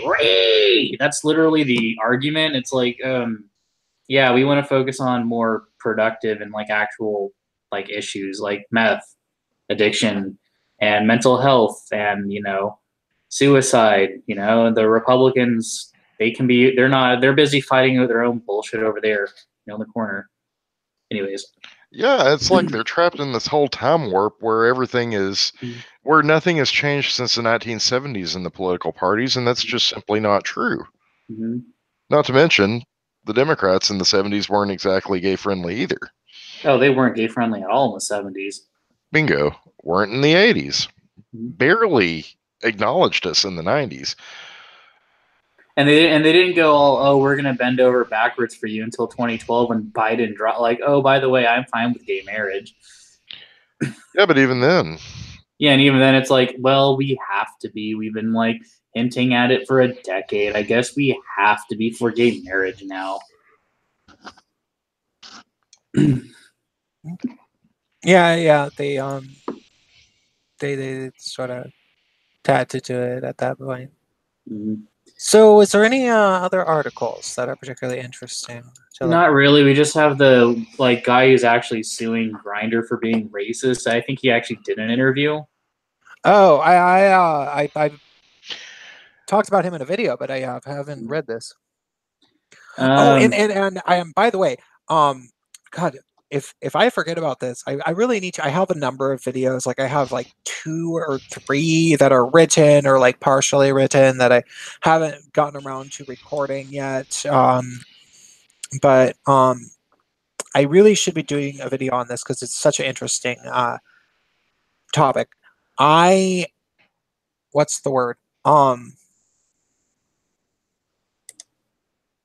There's a subscriber of mine that's been sending me a bunch of stuff, and he has been telling me that there is get this, and I haven't actually really followed the articles, but he's very, very concerned about this, and he's like really wanting me to make a video, and he's like, oh my god, this is so fucked up, I can't believe. And I believe him. I just I haven't actually looked at the full extent of it, and it might be one of these things where it's totally worse than it sounds. And if I do a proper video exposing just how heinous this is, it'll be like, wow, I can't believe I hesitated on this for as long as I did, you know. You're gonna make me keep guessing, aren't you? Apparently there are feminists infiltrating the gay porn world and essentially forcing gay porn stars to do bisexual scenes. I'm not surprised. Like saying that it's somehow misogynist to not have women or something, and now there's like these like weird bisexual and gay guys like don't want to see that porn, and then or something like that. But I don't know if they're actually like forcing gay men to have sex with women, like or maybe it's like certain studios are doing that, or maybe that's an exaggeration. Maybe I'm misunderstanding it. I've seen more women showing up in supporting roles in gay porn. So have heard. You wouldn't know from personal experience. No, of course not. I'm as pure as driven snow. But no, I mean there's a lot more gay porn that I'm seeing that has women as supporting roles in it, and it's fucking weird. I mean, for lack of a better word. Yeah, I'm not surprised. I'm kind of surprised it took him this long to look at gay porn and go, you know, this is porn where there's 2 penises. There's not enough women in this. We got to get women into gay porn. I know I'm kind of joking, but I am still surprised. It's like, really, it's taken you how long to finally get around to infiltrating porn of all places? Why's porn got to be so phallocentric? Yeah, I know. Why does the thrusting phallus have to go inside the other partner? I need some brain bleach now, y'all. But no, I mean, I would love to hear more about this topic myself. Yeah, I can send you guys. He was the real one of the probably the biggest reason why I didn't. I think he was sending me the emails. I mean, he was sending them to my Facebook fan page, and he was sending me screenshots instead of sending me links to articles. And I think it's because he didn't know how to easily copy and paste something, but he did know how to easily send screenshots or something. So I would have to like Google the articles that he's sending me, and it just seemed like I generally check my social media right when I get up, and it's like my morning ritual when I'm drinking my kombucha, and I'm just like, really, you're gonna make me start Google searching? I'm just trying to check my emails. Oh my god, So I just haven't done it.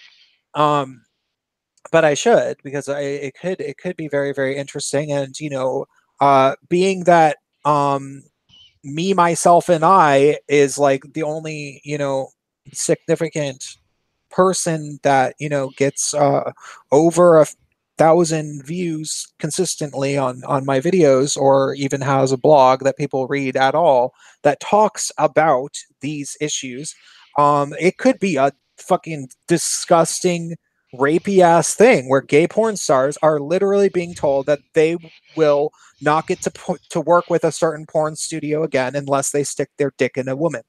Like that could easily be what's going on. And I don't know. I just don't know. He's kind of acting like it's something like that. So yeah, I should look.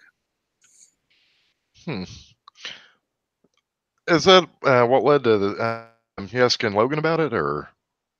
No, I don't remember exactly how he came to me. He started writing me a few weeks ago, and he was and I was like, hey, this is really interesting. Yeah. Oh, he's like, maybe he's writing my actual email. I don't remember. He hasn't. Logan has only really talked to, I think, Brian, and has just made a few videos. Logan is quite new to the manosphere, and just recently started identifying as an MRA. I think Logan is in his sweet naive phase. No, I don't want to say that because I would be attributing a little bit more. It would almost sound like he's dumb or something. I don't think he is. I think he's pretty clever. Yeah. And that's not what I mean. But I do think that because his response to the hit piece was really, really, really good. And but I think that it's more like Logan doesn't quite have, like, if he's going to develop a fire, like a real fire in the way that like I have, which he very well might when he gets more into this stuff, it's because he hasn't quite probably seen the full depth of the heinousness of the feminist destruction of the gay male community. Because I asked him about in the video about whether he's seen much feminism in gay porn, and he said no. And it's like, huh? Because I was hoping that he would sort of say that maybe he would have a little bit more of something, and so my guess is simply just that he hasn't quite been exposed, and so that's why I say naive, not like dumb. I just sort of think that, like, for whatever reason, a lot of things just haven't quite gotten to Logan yet. Because I have a feeling that if he learned about a lot of things, he'd be like, "Oh, fuck that," you know what I mean? Yeah, I have noticed a distinct lack of red pill rage with him. Yeah, it's like, which is, I mean, that's how I started. Like, if you watch my early videos, I was so, like, if you go back through the beginning, I was so careful to like be nice, and like thinking that I was going to be the feminist whisperer, and like be the guy that would speak the language to the feminists, and I would offer all these purple pills and blah blah blah blah blah, and then it was just I tried, and like I month after month after month of like sharing my videos on YouTube, and having feminists that I have known for sometimes close to 30 years unfriend me, or say really mean things to me, or share a video of mine, not tell them that it was me, and be like, I got about 45 minutes through that condescending asshole, and I had to shut it off. I cannot believe you would send me to that. You're a horrible person, and I really hope that you start taking some psychiatric meds. Okay, I'll talk to you later. And it's like, I've known you for 15 years. I've known you for 15 years, and I made that video. Like, and like I was getting that shit from people, and so after that, for about 6 months, year, eventually eventually I became the guy that you know.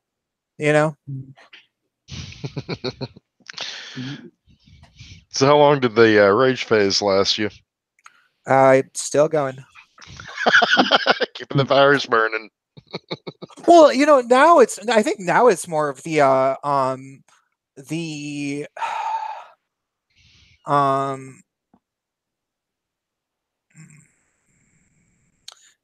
want to have some in battle, the only thing that can give you joy is the blood of your enemy type quote. It's not even rage. In battle, rage only slows you down because rage makes you stupid. And that's sort of where I am with in regards to feminism, gay culture, the men's movement, and all things related to that.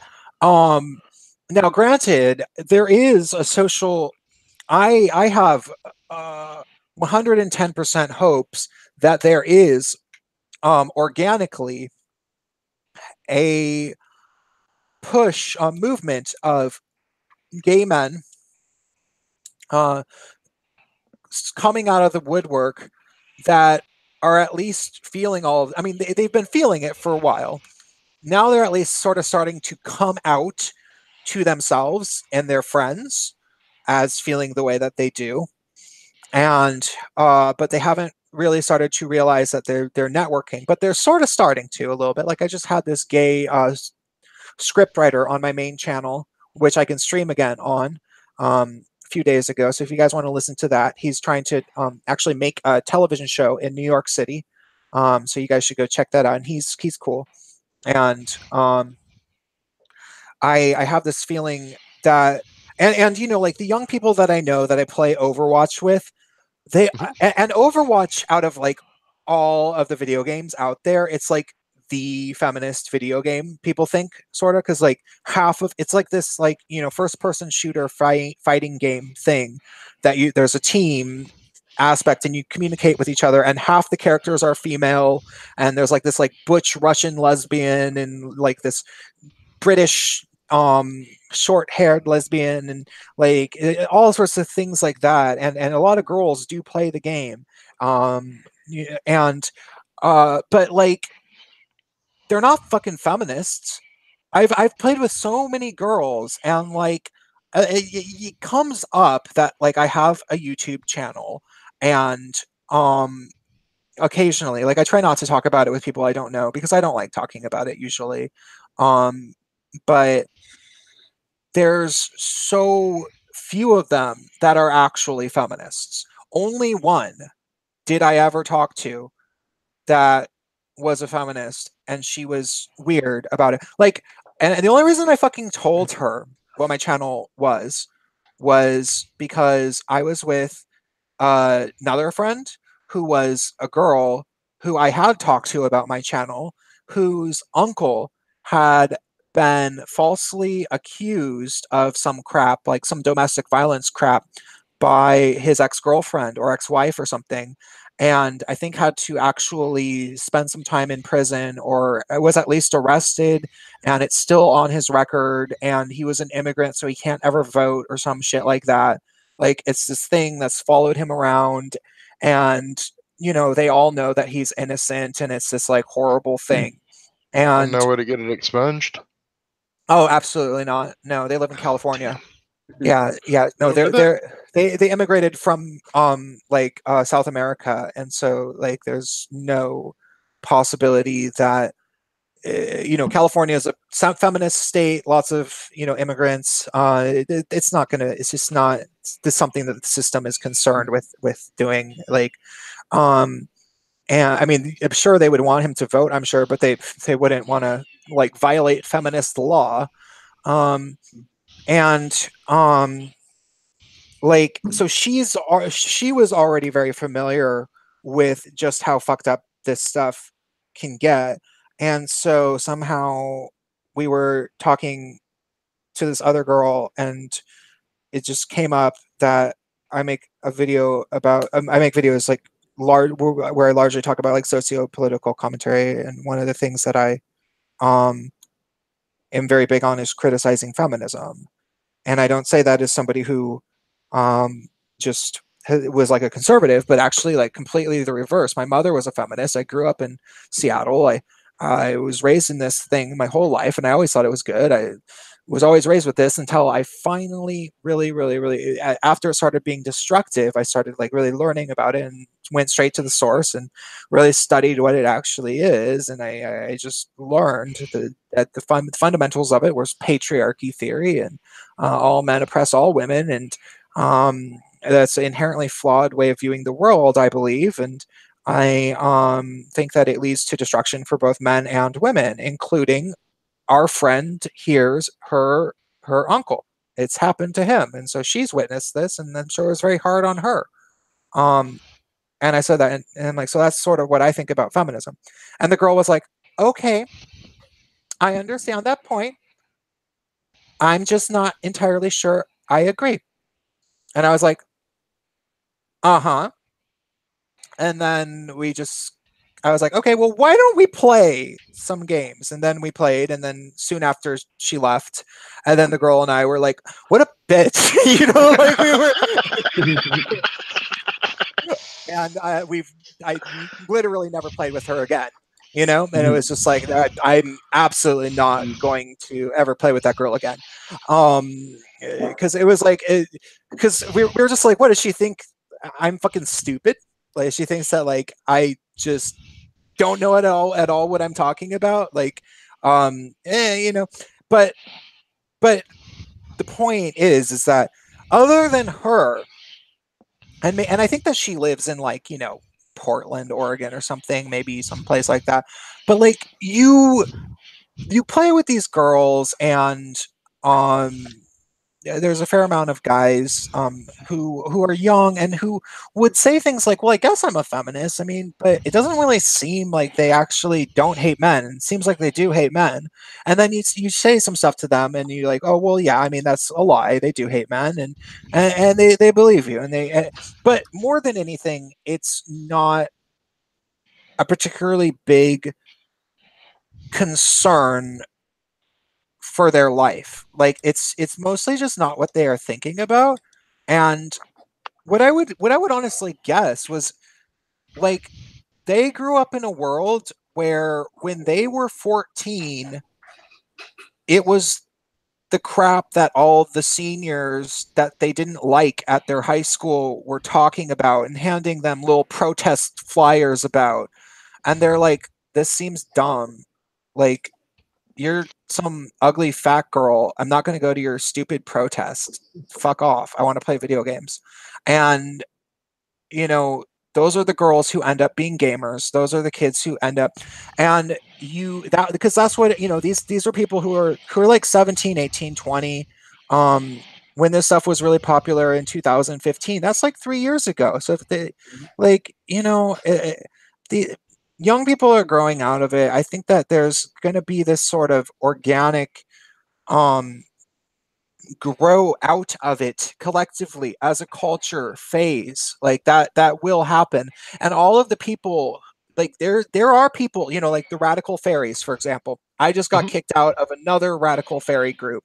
Or no, I didn't get kicked out. I got a temporary ban on my posting after I predicted, like, I posted my most recent video about, it was the gay men frequently grope women origin story video. Yeah. I posted that, uh, I said, why am I not allowed to talk about the relentless homophobia coming from feminism within fairy forums? Every time I talk about it, I am viciously personally insulted and or censored. I am told, sometimes people try to engage with me about feminism, but they realize soon that I will always be able to outmaneuver them because I know more about feminism than they do inevitably.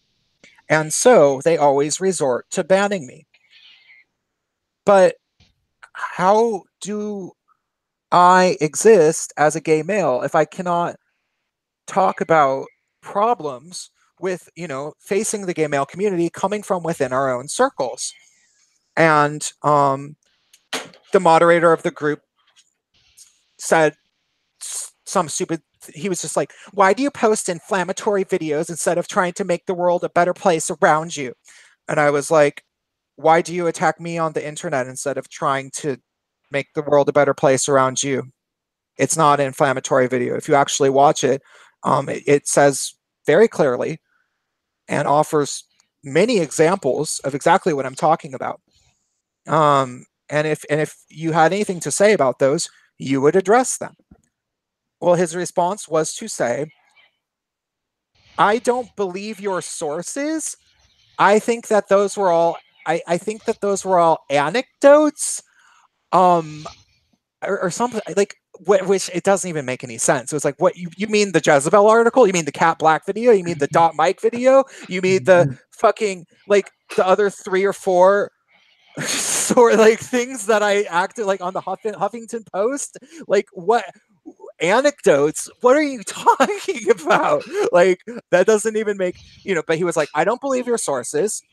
I don't think that these anecdotes count, and I've never met you, and I don't see you interacting in fairy spaces, and so I will moderate you. And he put me on a like week-long timeout.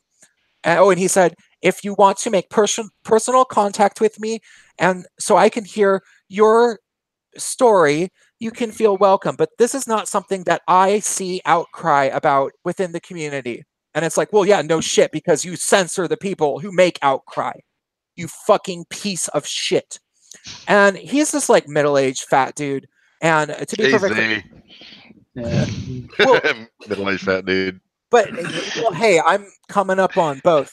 But like, when I say middle-aged fat dude, I'm not just saying that because fuck him, but I'm just screwing with you. Go on. Well, this is very relevant to my point. Okay. I look at the pictures of the Seattle Radical Fairy coffee meetups that they have, and they take pictures of it, and there'll be like 6 people there. There's like fucking 6. They're all well over 40, probably over 50, unattractive.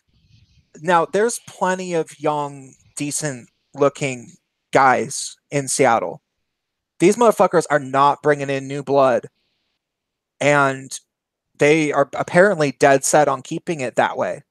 If there was, you guys, did you guys both watch that video? The Radical Fairy one? No, the one, the origin story about. Oh yes, yeah, I saw that one. Yeah, if there was any video of mine that any gay man should watch in the current year about feminism, it should start with that one. I kind of think, because it's like, look, here's all the different fucking times they've said this about us. Like, can we just start acknowledging how many times they've said this shit? Like, and then go from there, like that's all I was really saying. And there wasn't a whole lot of like name calling and like talking about the pathology of feminists or anything. It was just sort of there was maybe a dash of that, but it was pretty much mostly just, this is what they said about us. And why wouldn't a gay guy want to know what they've been saying about us? Like, well, easy way, it breaks the facade. A lot of people want the comfortable lie in the time of Trump's a mean, evil, disgusting fascist. They want the comfortable lies. I think it's more diabolical than that. I think with these radical fairy motherfuckers, they have direct ties to Marxist organizations. These guys who are over 50 and shit actually, like, more than likely work in some weird position with a nonprofit or at a educational institution, like maybe a community college or a university, and they are actually, members of the party, the intersectional rebranded communist party David Horowitz would talk about. and their primary allegiance is to Marxism, and therefore feminism is part of Marxism, and it will be their hill to die on. Well, correct me if I'm wrong, but To defend feminism, and they will die on the hill against me, even if they are the last pig fighting. Well, yeah, that's what I'm saying. They're selling. They're the gatekeepers or the enforcers of the happy lie that's keeping this entire shit going.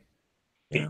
Is what I'm saying. They're basically, if you criticizing what feminism is doing is tearing down the facade that they have helped either erect and keep up that they are supporting, and is probably keeping them employed or keeping them with social capital or having them a reason just to be a little bitch on the internet. Like whatever little shred of whatever they're getting out of this, you're directly attacking, and it's all a fucking facade. Yeah, and it's just amazing because it's like they're supposed to be there's something like 800 people in this group. It's not active. Like less than 20 people ever post. Like something like 6 people show up to their stupid little coffee thing. They don't hold gatherings. It's not like they're throwing some awesome parties every couple of months or something, you know. And I know everyone knows that if the gay community, like if greater local gay community type groups were to start embracing my videos and being like, hey, have you noticed this? Like, this is kind of messed up. All sorts of young guys would say, fucking yes, I've noticed this. Jesus Christ. Fucking hell, yes. But they aren't allowed because there's these fucking middle-aged men that will make a big point out of banning you. And those men will run those groups into the ground just to prove a point.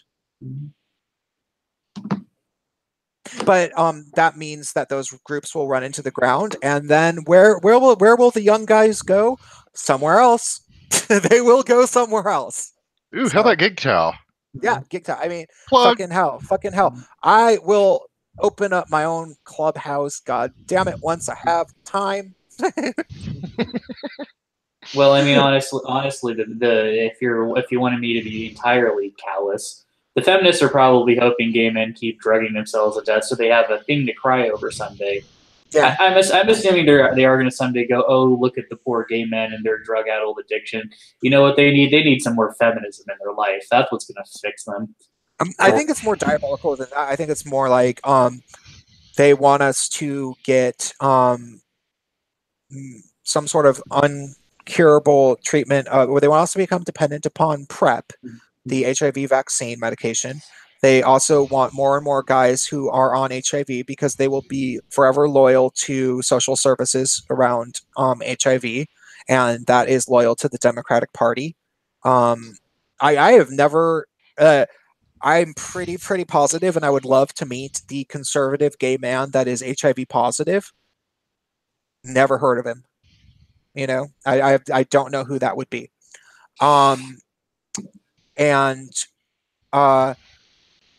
You know, and so you think about these like Scott Wiener motherfuckers, who's like coming out within, you know, like, oh my God, there's been like a 6-week trial of PrEP, and like it's totally effective. So like, let's make it, you know, a slap on the wrist to knowingly transmit HIV to people. I'm gonna push that.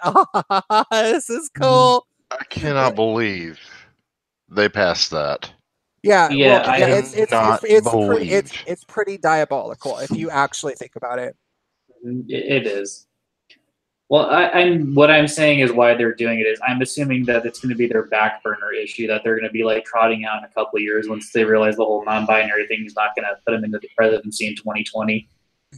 Once that blows up in their face, it's going to be, oh, look at the gay men and their drug addiction / HIV problem again. Oh, like they're trying, they're putting it on the back burner and letting it simmer, so it gets worse and worse and worse, and then they'll pull it back out. Yeah, that's the what they're problem doing. Is they're doing that, and it's in a damn pressure cooker. Yeah, honestly, that's why I was. I can't remember if I actually said this in a video, on a live stream, or in a comment section. Right now, they're kind of in a race against reality. Like, are these actual problems going to like boil over and explode in their face before they can actually do something about it? Because when everyone's like, oh, but they're just going to keep going. It's like, what happens when there's an actual problem? They're just ignoring it. Will the meth and the diseases and the depression, will those as problems just explode on the whole intersectional thing and start causing the No, system because to those will get be the problem of the patriarchy. Everyone knows this. Yeah, I know. That's what Or I'm saying. patriarchy or whatever other bullshit they're calling it this week. Yeah, that's what I'm saying, though. But it'll attack the LGBT movement, and the LGBT movement's basically the only functioning mainstream part of feminism right now. Like, it's basically they're in the position of, can we rebuild from Trump or from Hillary's crash quick enough before this actually boils over and turns into a real problem that we can exploit. I don't know. The white male Trump derangement syndrome is a pretty powerful faction of feminism. Oh God! Like, the friend of the family that was yelling at me. Like I didn't think that would happen. I mean, I guess he has growing mental problems anyway. But there's so many white straight people and just these people from the suburbs or small towns that are just now becoming SJWs, and they're like people who are 48 years old, soccer moms, 68 with my aunts, trying to tell trying to be like, oh, you say something, you say something about anything, and they're like, well, actually, don't you realize that you're contributing to the cycles of oppression by blah blah blah blah blah? And it's like, well, and then they're accusing you of white fragility, and they link you to an article and this article really helped me, and it's like, oh my God, do you I mean, okay, I guess it has hidden on where I'm from on Facebook, but it's like, I live in Seattle. I went to college in New York. I lived in San Francisco for 7 years. You literally live in a suburb outside of Cleveland, Ohio. You are a 48-year-old soccer mom who's white. You don't know anybody who isn't white. You're going to sit here and link me with some white fragility article thinking that I just haven't read it yet, and I'm going to be like, oh my God, mind blown. And but there's so many of those people out there, and I keep thinking it's going to end, but it's well,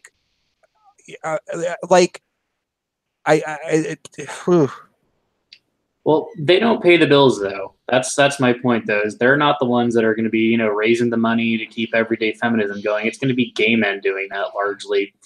Like with pink dollars, who the hell else is going to raise $3 million where they can just go flush a third of it down the political drain without anyone ever questioning it? Well, the people who's paying the bills for everyday feminism is ultimately Media Matters, probably. And remember, they get money. Remember, they get Gaytriarchy. Yeah. And so it is the gay, and gay men just don't know where their money is going, and it's so. I actually had to explain to a very good friend of mine that is a lefty today what Media Matters was or is. She's completely floored now. Started looking things up. She's like, "Oh my God, it's true." Yeah, yeah. Blew my mind too. People just don't understand this stuff at all. I'm nervous for, I made my video about why there might be a blue wave, and I would say the better part of me thinks that Republicans are going to continue to do well and maybe lose a few seats, but not anything that's going to ultimately hurt them. And they're going to, continue to maintain dominance and come into the 2020 election looking better than the Democrats. And that's would be my prediction. But I mean, the levels of pure insanity that the massive censorship and the amount of seeming professional trolls, like, you know, like my YouTube stalker, like the person who made the whole Twitter account to stalk me, and they comment under like most of my videos, and they will devote hours and hours and hours and hours to typing these comments, and they're nonsensical. And I don't think that I honestly, as time goes on, I don't think that this person is mentally ill. I think that they're just wasting, like, and this is a tactic that I noticed before, like during the 2016, and now it seems to be coming back, is that some of these people, it seems as if they hire people who are relatively, like, just intelligent enough to like sort of make sense to bait intelligent internet like YouTuber into an interaction, um and they get them to say things like, well, you should at least challenge your opinion so you know that you're not living in an echo chamber. I mean, Prince, you only ever talk to right-wing people, so you should blah blah blah blah blah. I'm serious. I'm, you know, like, are you just going to ignore me? That's not cool. You know, and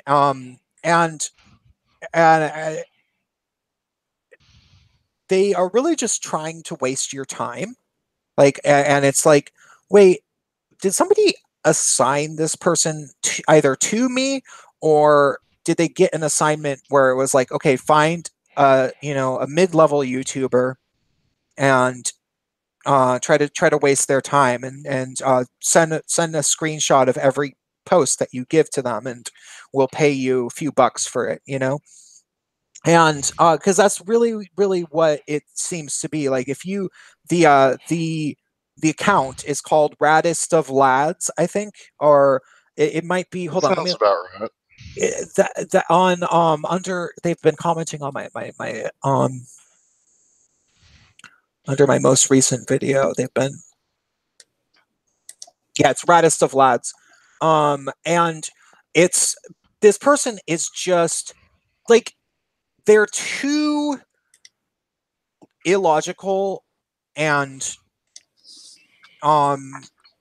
nonsensical to actually be insane. Like, if they were just actually, because like I've come across people who are insane, it's in particular the weird non-binary people who like actually have mental problems and stuff. Like, there's people who are like, I'm somebody who went through a period when I defined as non-binary, and I don't identify as non-binary anymore, but it's not because I don't have dysphoria. But I want you to know that there are people out there who define as non-binary, and it's not because of this, and blah blah blah blah blah blah. And they write, you know, like a page and a half worth of text, and I respond as best I can in, like, you know, 3 sentences or 4 sentences sometimes. Like, I try to be courteous to these people, and then they write another half of a page and another page and then another, you know what I mean? After I try, Oh yeah. and but this person is sincere, but you can tell, and then it comes out that they actually have that they had small childhood abuse, and that they have various mental disorders, and they say things that aren't quite rational, but you can see how they believe it and stuff. Well, this person, this Raddest of Lads motherfucker, it's like they're kind of trying to like come off as if they're that, but they can't even keep it together enough. Like, they're not even committed enough to being crazy to like be consistent. It's just like, not like within a day or two they're saying some other shit, and it's like, wait, no, you're just some little rotating mix of word salad that you just throw at me, and like, there's no purpose of this, like, besides wasting my fucking time. And the level of that, and it's not just this person, but it's like, I'm in so many different random Facebook groups that are supposed to be for, like, you know, right-wing people talking to left-wing people, and, you know, political arguments only, or some shit like that. Like, but things that are kind of like that, and a whole bunch of them that I'm in or have been in, and they are all like, the drastic majority, I would say over 50%, at least certainly 50%, are either seeming bots or just these weird people that act kind of like that. Like they aren't interested in advancing discussions in any way.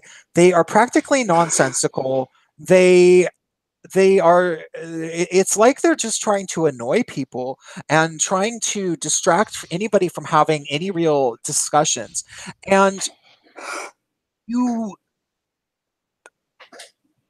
you think about that, and you think about uh, whether or not, like, what are the places that people are still able to have honest to god political discussions. And the only place that's really left, I mean, obviously you can't do it on Twitter.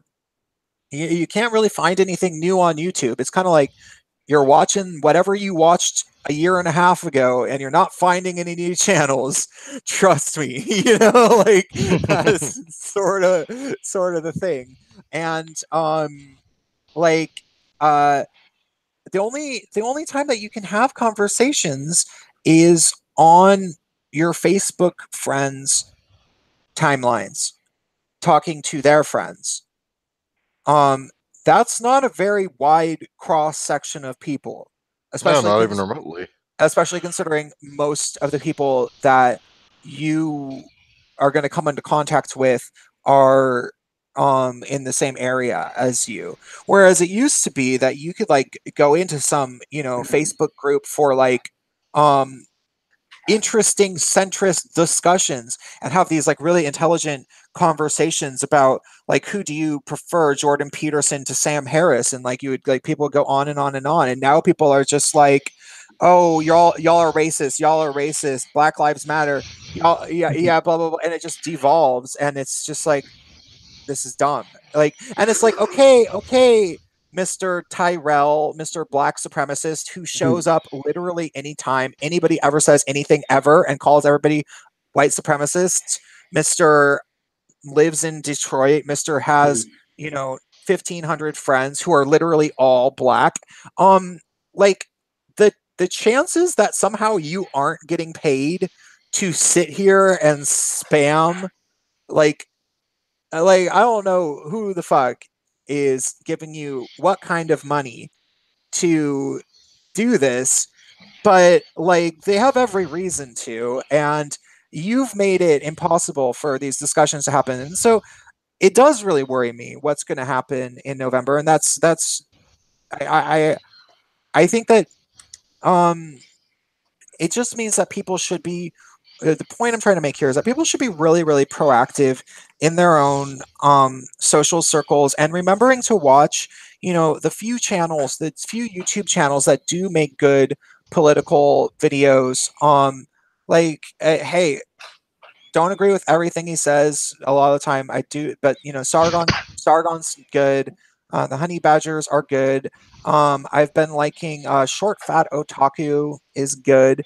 He makes good stuff. I'll have to check him out. Computing Forever has some good stuff. Sometimes, but, like, the stuff that he does about social media, he definitely has a tendency to get a little paranoid. I'm thinking of making a video about Tim Pool being like, is Tim Pool auditioning to become the next Philip DeFranco? Because before we get off of Competing Forever, I like him, but I think he's cried wolf too many times on the pic, and I'm like, yeah, but he's nice. I'll give it a pass. What? He's doable. Oh, you think he's cute? Yeah, I got a thing for redheads, yo. I have a thing for Irish women. But he's cried wolf a lot, and so has Tim Pool. But the thing that Tim Pool also does, which actually irritates me a lot, not a lot more, I would say that these are the two things that annoy me about Tim Pool. Oh, and it used to be kind of good to get news from Mundane Matt, but, like, it's hard. I can't.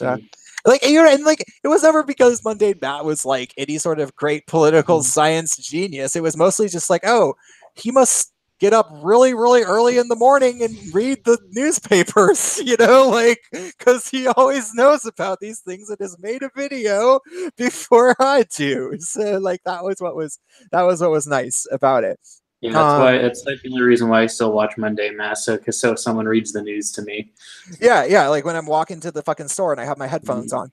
And he's fine for doing that. I can't say that I don't know why he would care that some stupid drama streams that he should never have gone on in the first place were talking about him when he wasn't there.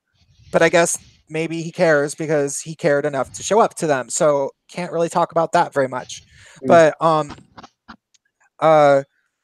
there's a few channels, and just be engaged with this stuff and talk about it with everybody in your Facebook social spheres, and don't let it rest, because they are like I see these people, like the people that I know in Seattle and San Francisco. There's a particular and they tried to do this during Bernie, but it's some Democrat swing county like area where it's some sort of networking thing where they're trying to organize people to get them to somehow go vote in swing counties, or to like phone bank to influence the swing counties, so that they can potentially gain back some seats for the Democratic Party in states like, California and Washington State, where there is actually a lot of areas that aren't Democratic. It's like you get out of Seattle and you get out of San Francisco, and there's actually a lot of places that are largely on the border between being Democrat and Republican, or just being Republican. And so these people are definitely mobilizing to try really, really hard to do stuff. And like, you can stop them. Like, you can debunk like, there's all sorts of people that I know on Facebook who I don't want to say are stupid, but they're really, really gullible. They're nice people. They don't think that much about politics, and they think that other people are smarter than them. So they will sort of just believe everything that is said. And so they're like, oh my God, there's a new Russia investigation. Oh my God, Trump changed his story. Oh, and it's like, well, you've accused him of 400 different things. It's probably hard to remember all of his answers to all of the things you accused him of. No doubt. And speaking of political, can I just tell some of the stories of having to deal with political campaigners when I lived in Nevada? Yeah. But let me just finish this. So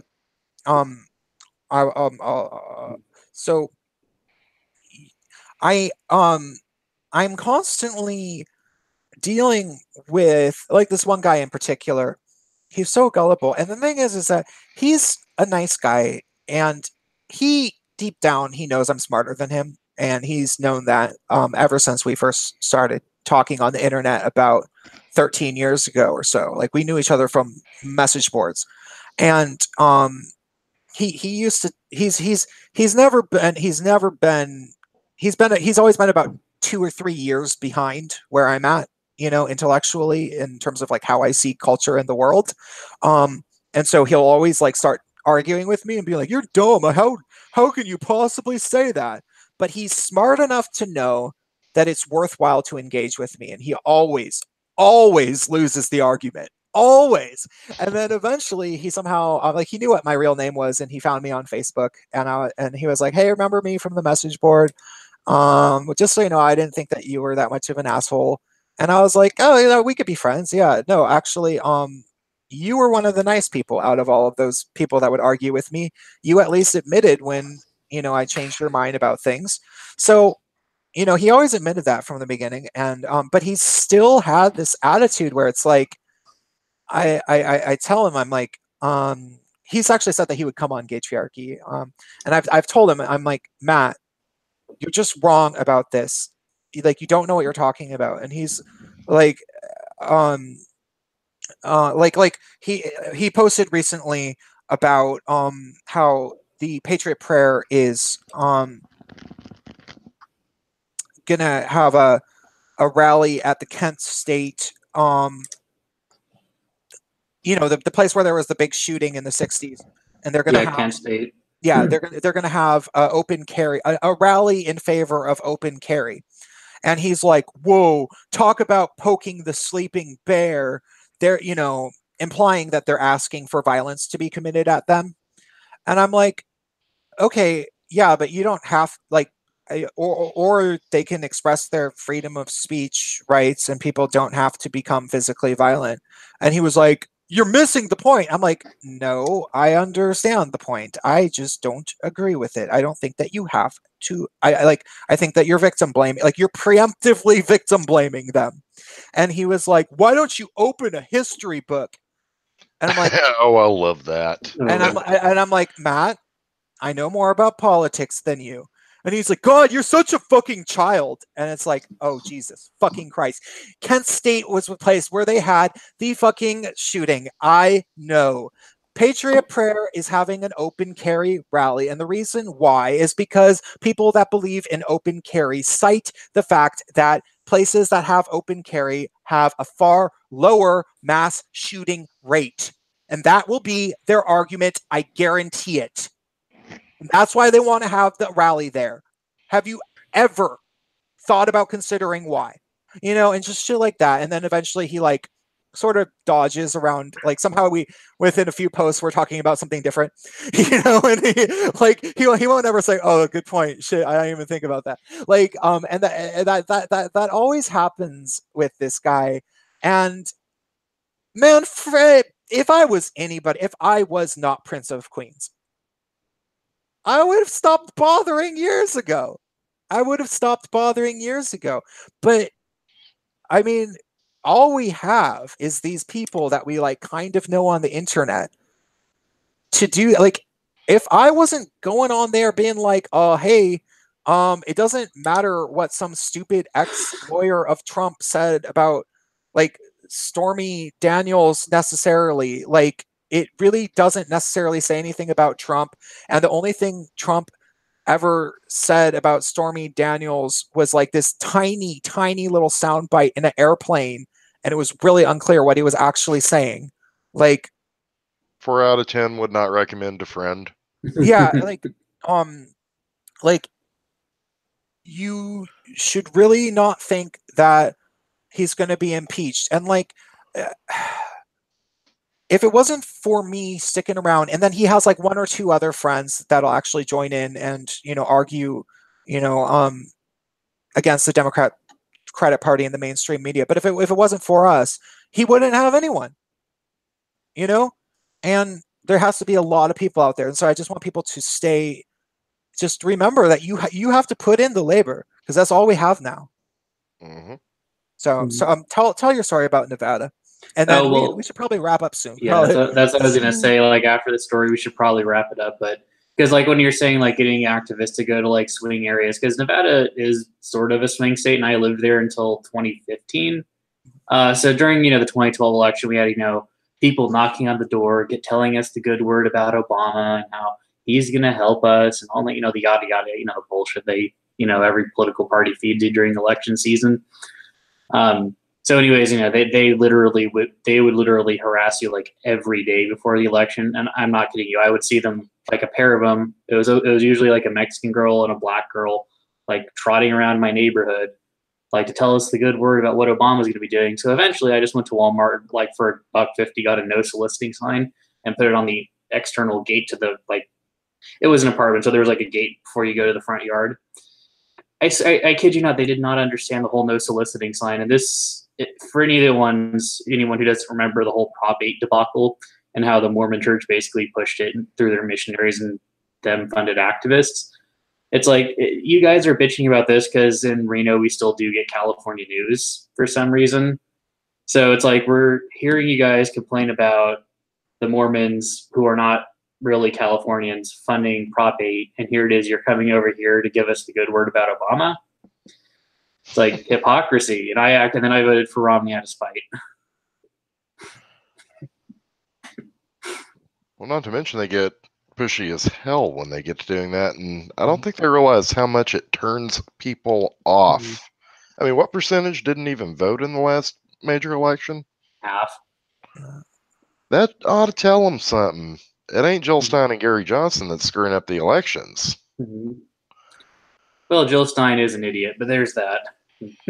There's that, but the thing is, I mean, it's a small group. I mean, that 50% that they wasn't able to get to even get out of the house, that ought to tell them they're not shit, or they don't have the ability to motivate people for shit. Yeah, and here it is. I get a mail-in ballot and vote from the toilet. You get to vote from the toilet? Yep. I mail my ballot back in. So jealous. But I signed up for a mail-in ballot even though I live in a city. I just put on my 2 stamps and forget about it.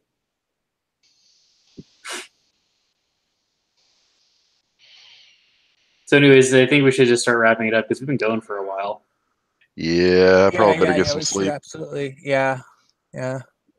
Actually, Okay. food. Well, it was wonderful, and I'm we probably should have put this a little bit shorter because I want people to watch the whole thing, but they will watch because of Alison. Hopefully, we should put a little thing in that says when she leaves, so that they know they don't have to be here for like 3 hours and 45 minutes to listen to her. So, you know.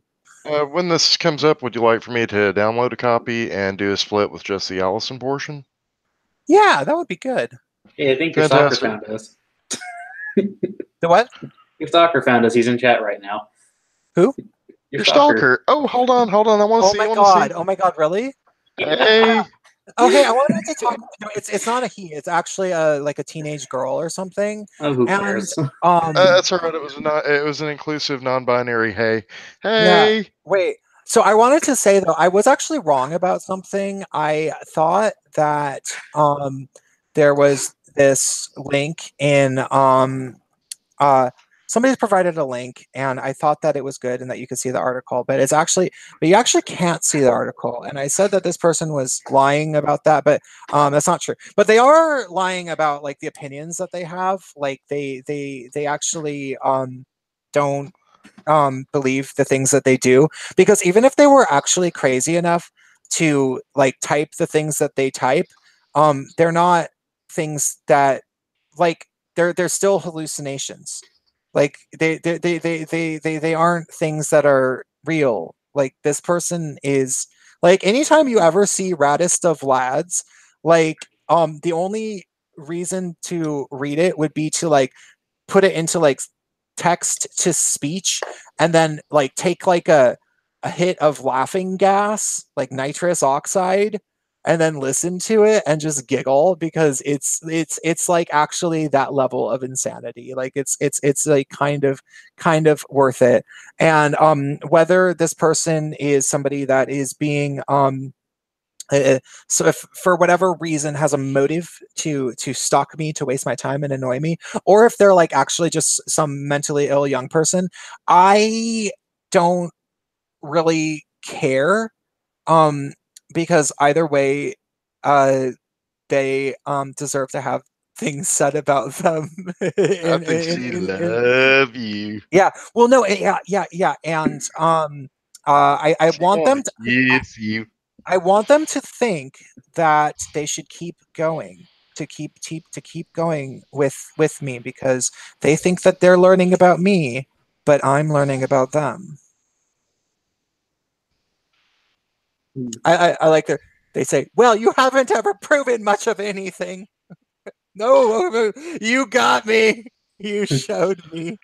I'm just wondering, with it being this late, I'm wondering if Raddus is getting enough, sleep, okay. attention. So one of the things that they like to say, and this is interesting, because this is actually a common thing that comes from the weird little troll time waster people, is that they like to say that people haven't provided citations or evidence, and then when you do provide citations and evidence, they say it doesn't count. And when they provide citations and evidence, it's often things that literally don't count. And you come to, sometimes you get the impression that these people actually believe that maybe that's like sort of true under their estimation. But with this person, it's like they know that they're full of shit. Like they know that it's that they're just saying stuff that's just not true after a certain point, and it's incomprehensible. And yeah, so okay, let's end this. Okay, night, everyone.